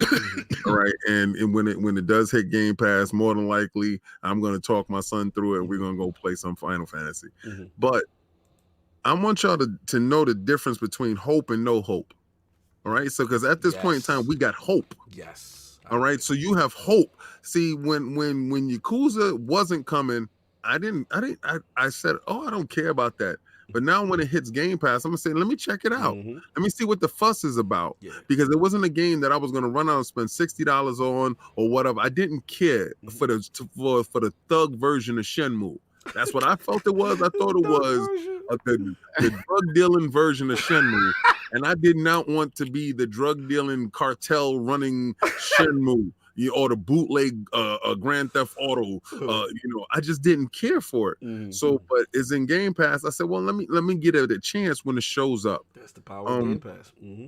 These are these things that I'm telling you, if he's over into this beautiful foreign land, and he has to sell his wares, you have to go over there with different wares. You can't go over there with the same thing with this big doofy box and a nasty controller that don't fit in their hand. You have to go in with a switchblade or switch army knife with multiple tasks that you can show these people that you're bringing something of worth to their orient, to their country. Right. So he brought xCloud, and we're gonna stop calling it xCloud. We're gonna call it the Stadia killer that it is. It's a joke. Stadia out. Stadia is dead on arrival, and xCloud did that for you. Who did that for you? Who beat back the White Walkers by itself? Jon Snow himself, Phil Dominous, Maximus Spencer. Let's give this man his respect and stop playing like he out here joking around, man. There's no games. The White Walker is dead. He done killed the White Walker. He got the dragon glass. He said, okay, you know what? We can't put these traditional systems in their house. Yeah. Right? They're not doing it. They're buying, they're purchasing Nintendo Switch for the portability of it, for the space saving aspect of it. They're not even really buying PlayStations like that out there. Right. So how can I get this? Oh, they have cell phones. I can do it the sneak way. The same way I put the servers outside of Sony house. I can actually get this app onto their phone. It don't cost nothing to put this app on your phone. And with that, you are in my ecosystem. So what he's doing is he's going to infect them from within. Okay? So, right. Yeah, like he's a xenomorph or something. Yeah. Gonna be part of the ball. Shout out to Stitch with the $2 super chat. Addict to a ride on the Sony car bushes. You want to get JD Gamer solved? Shout out to JD Gamer with the $5 super chat. IOP and panel and chat. How many Japanese studios do you think Microsoft is buying, building, and what studios do we how that they are acquiring? Do we know that they're acquiring? I definitely think they're trying to get one for sure. Trying to get one. Yeah. I mean, it'd be great if they That's what I would built one from the ground up. Like said, Cog, if they built one from the ground up with young talent. Forget the old heads. I don't want the old heads no more because the old heads was fronting, right? You don't think he's doing that? No, I already know what he's doing. So. This is how he gonna get the old heads. The old heads, you finesse them with Game Pass. You get them that upfront bread of what your joint could make when it's over here. You know what I'm saying? They come in pocket. We want the new dudes with the new fresh ideas. Let's get them rocking. Shout out to Delilah HD. Google's acquired studio stores. Honestly, that scares me because if they acquire studios, that means it's exclusive to that platform, and I don't want to hear about no title. I want exclusive to Stadia. To be honest, that's just me. You know what I'm saying? Stadia's gonna die a horrible death. They're already dead on arrival. Nobody want to purchase their stuff. They have to switch up their whole model. That whole the free version that is supposed to come out sometime this year, that needs to come ASAP, or otherwise they're done. That's why I was so happy that Destiny got announced on xCloud, because I was scared that it was locked in to Stadia contractually or something. No. I figured by the time we go to PAX, we be no doubt. Shout out to Jonathan B. We go to PAX, we're gonna be in a raid. $2 super chat. He said Phil showed up to Japan in a Pelly jacket. I'm dead. I'm dead. We gotta move on. That's the end of the show. We gotta move on. Saul, we'll blast through the last one. This is the quickest, funniest thing yeah, that's fine. ever. So yeah, Nintendo, one of the companies who's always been known. That's why they want this to be always so. We'll go through this real quick. 2 minutes. Forward facing, and pro consumer. So they locked it. So apparently, they have been in a 2-year battle with the Norwegian Consumer Council over what is their right over there, because it's not illegal, over their right to deny people refunds on eShop digital purchases. It was in the courts for 2 years, and just recently it was decided that they were not in the wrong, so they can continue to not allow refunds for pre-orders on digital purchases. No, across the board. Because at first there was something that I read that said, well, if you pre-ordered the game and you downloaded it, right? And you downloaded it, but the game still wasn't available, but you were able to download it early, you're done. You have to keep that game. Right.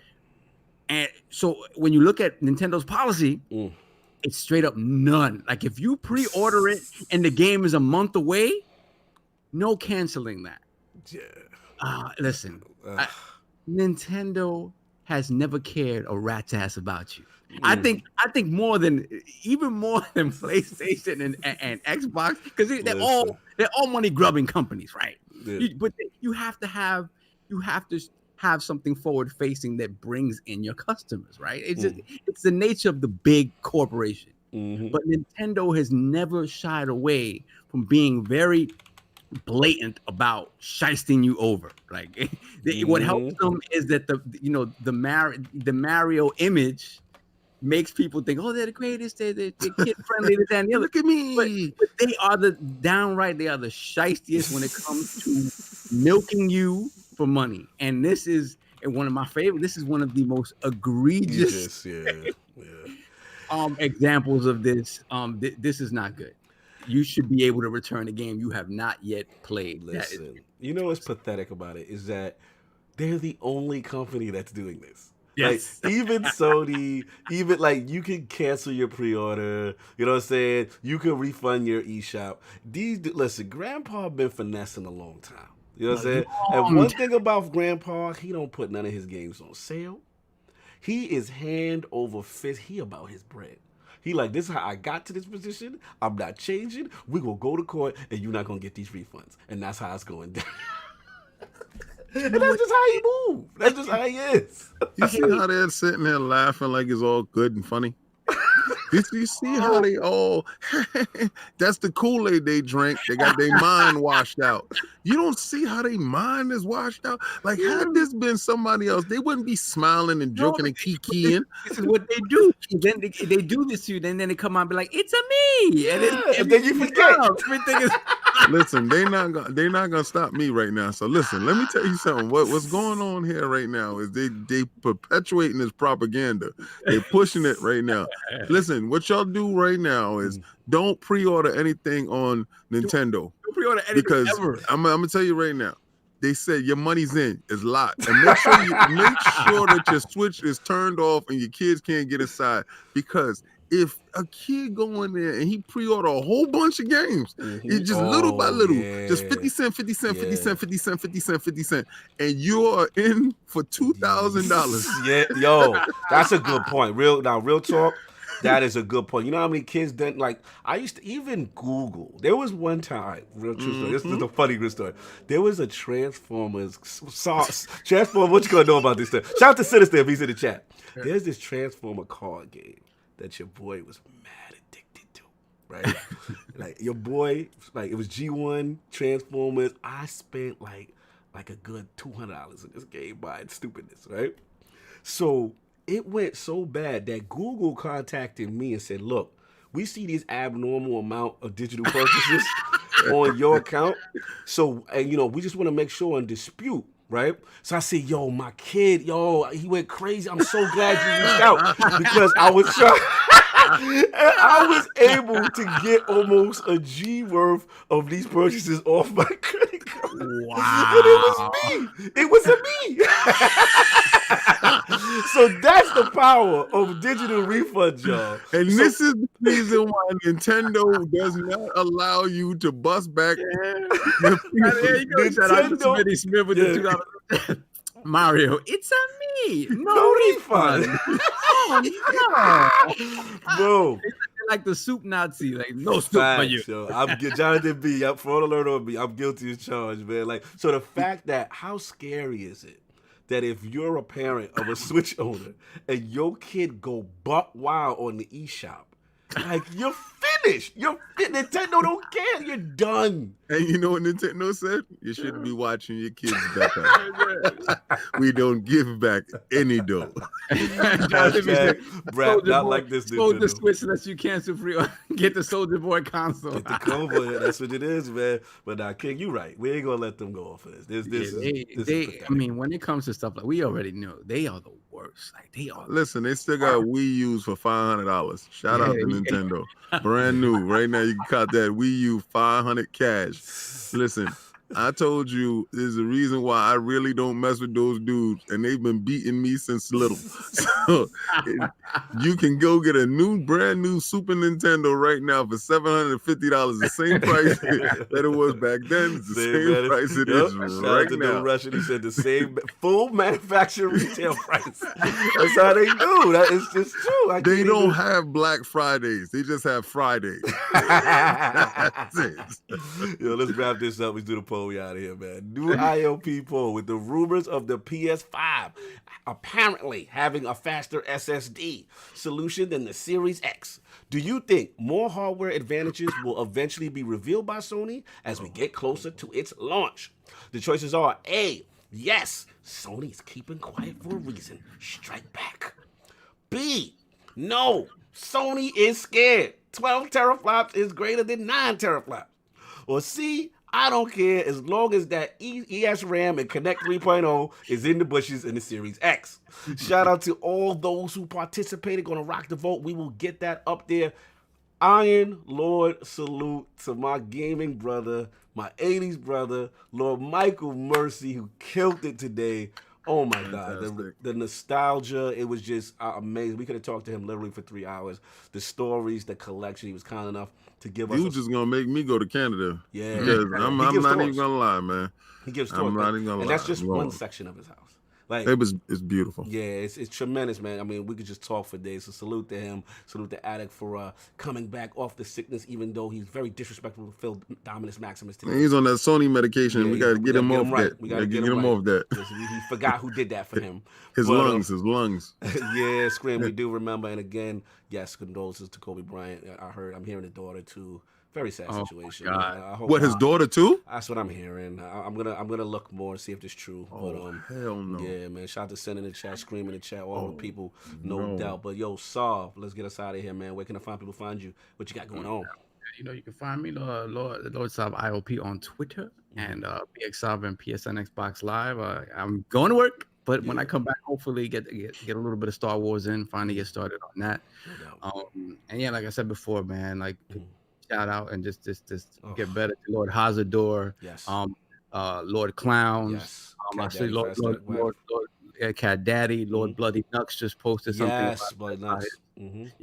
About his aunt. So condolences as well. I mean, this is horrible, guys. So just keep your chin up. Try to enjoy the rest of your Sunday with your families. Yeah, appreciate who you have still with us. Lord King, man, it was good to have you back in here shooting the fire. You know what I'm saying? Yo, you woke me up this morning. I was dead sleep, boy. When you called, I was like, I know it's coming right now. I felt it. Because you knew the sleep was too good. The sleep was too good. I looked at my phone. I was like, oh, God, it's on. It's on right now. It's on. I said, oh, my God, I ain't get no sleep. Yo, check it out right there, boy. Y'all know where y'all can find. First of all, you can find me on Twitter. You can catch me on that Twitter, beating back them Sony dudes with my Lord. Yo, you be gooning out there. I can't, man. Oh my straight choking them down. Ooh, you gonna learn today. But yo, check that out. See that KOS right there? Woo. You see, turn the beat around. Yeah. That 20 Spider-Man 2099. I had that comic too. Yo, it is by far one of the best scopes on a character. Yeah. I'm not even gonna front, like What's crazy legit. Is when you show the in the dark joint. Oh, the light up feature right now is on purple. Yeah. It has a CPU inside the main housing. Dope. And that gyroscope, beautiful mess thing that they got going on there. And the wondrous minds of the artists who put this together. This is Prime One Studios. And until I can get a better Spider-Man, that is my main Spider-Man. This week we have I had to do 3 quick videos. Well, not 3 quick video, but 3 videos, because I had got these from eBay. Well, not this one. This one came from a Facebook friend in my statue group. So he had to go up out of respect. And then the other 2 that I got is from eBay. So I had to check those out, because, anytime you purchase from eBay, don't trust them, boy. Never do. So those videos are going up. Cog is ecstatic about the next video, because it's one of his villains. This is a month of Spider-Man, so I'm giving you Spider-Man, 4 weeks of Spider-Man love. Woo! So you're going to get villains, and also you started off with the hero. That's at KOS. Also go to lordsofgaming.net, where we have new and exciting writers. LordCognito posts his daily. Wow. When Cognito talks about on his segment right now at the end, he'll tell you the new writers that we have in. I'm not privy to say that stuff yet until he announces it, until the ink is dry. Then he announces that stuff. But it is a beautiful thing to see. If you've never been to the website, it brought a tear to my eye, because most of the time I'm looking at it through my phone. When I got a chance to look at it on my PC, to be a part of something that beautiful and that epic brought a tear to my eye. Also, we've been throwing Attic in the bushes. Shout out to In the Bushes in the Teespring store. Throw them in the bushes. Who did that for you? We have a ton of catchphrases, a ton of IOP isms that's there. And also, rep your Lord, because you got LordCognito, you got Lord Attic, you got Lord Sovereign. Rep the 4 horsemen, y'all. The 4 horsemen is in there. He's rocking it right now. Also, we're going to PAX, guys. Let me say something that's so monumental, because of how I feel for the community, how I feel about the team, how I feel about everybody that's been collabing.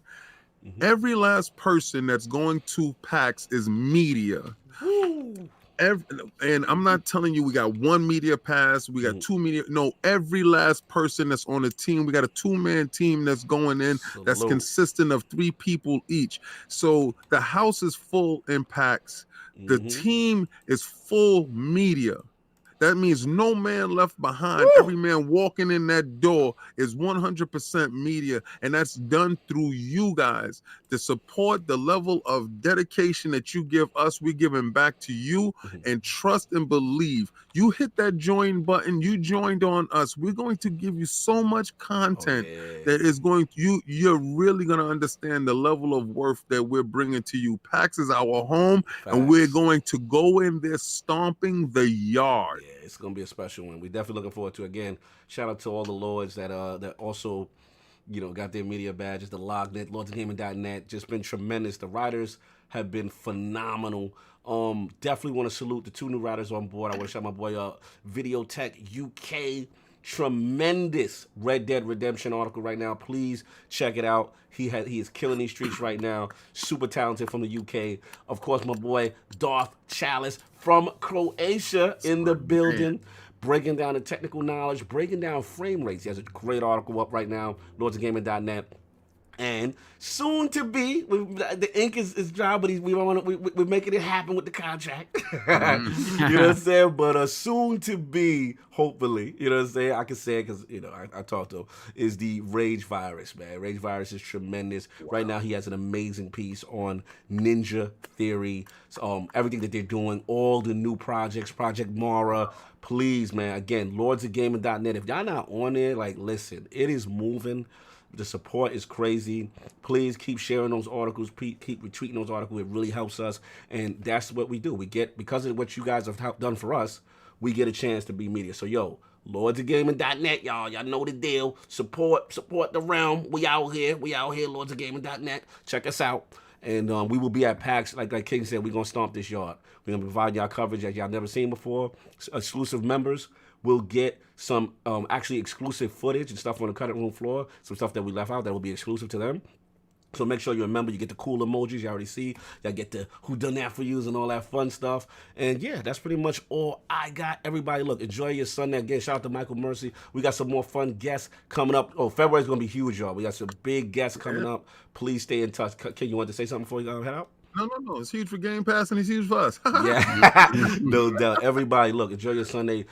I send our condolences to the people that we lost today. And again, everyone that you do have and that's around you, show some love and appreciate them because life is short, y'all. Y'all already know what it is. So enjoy. We out of here. Peace.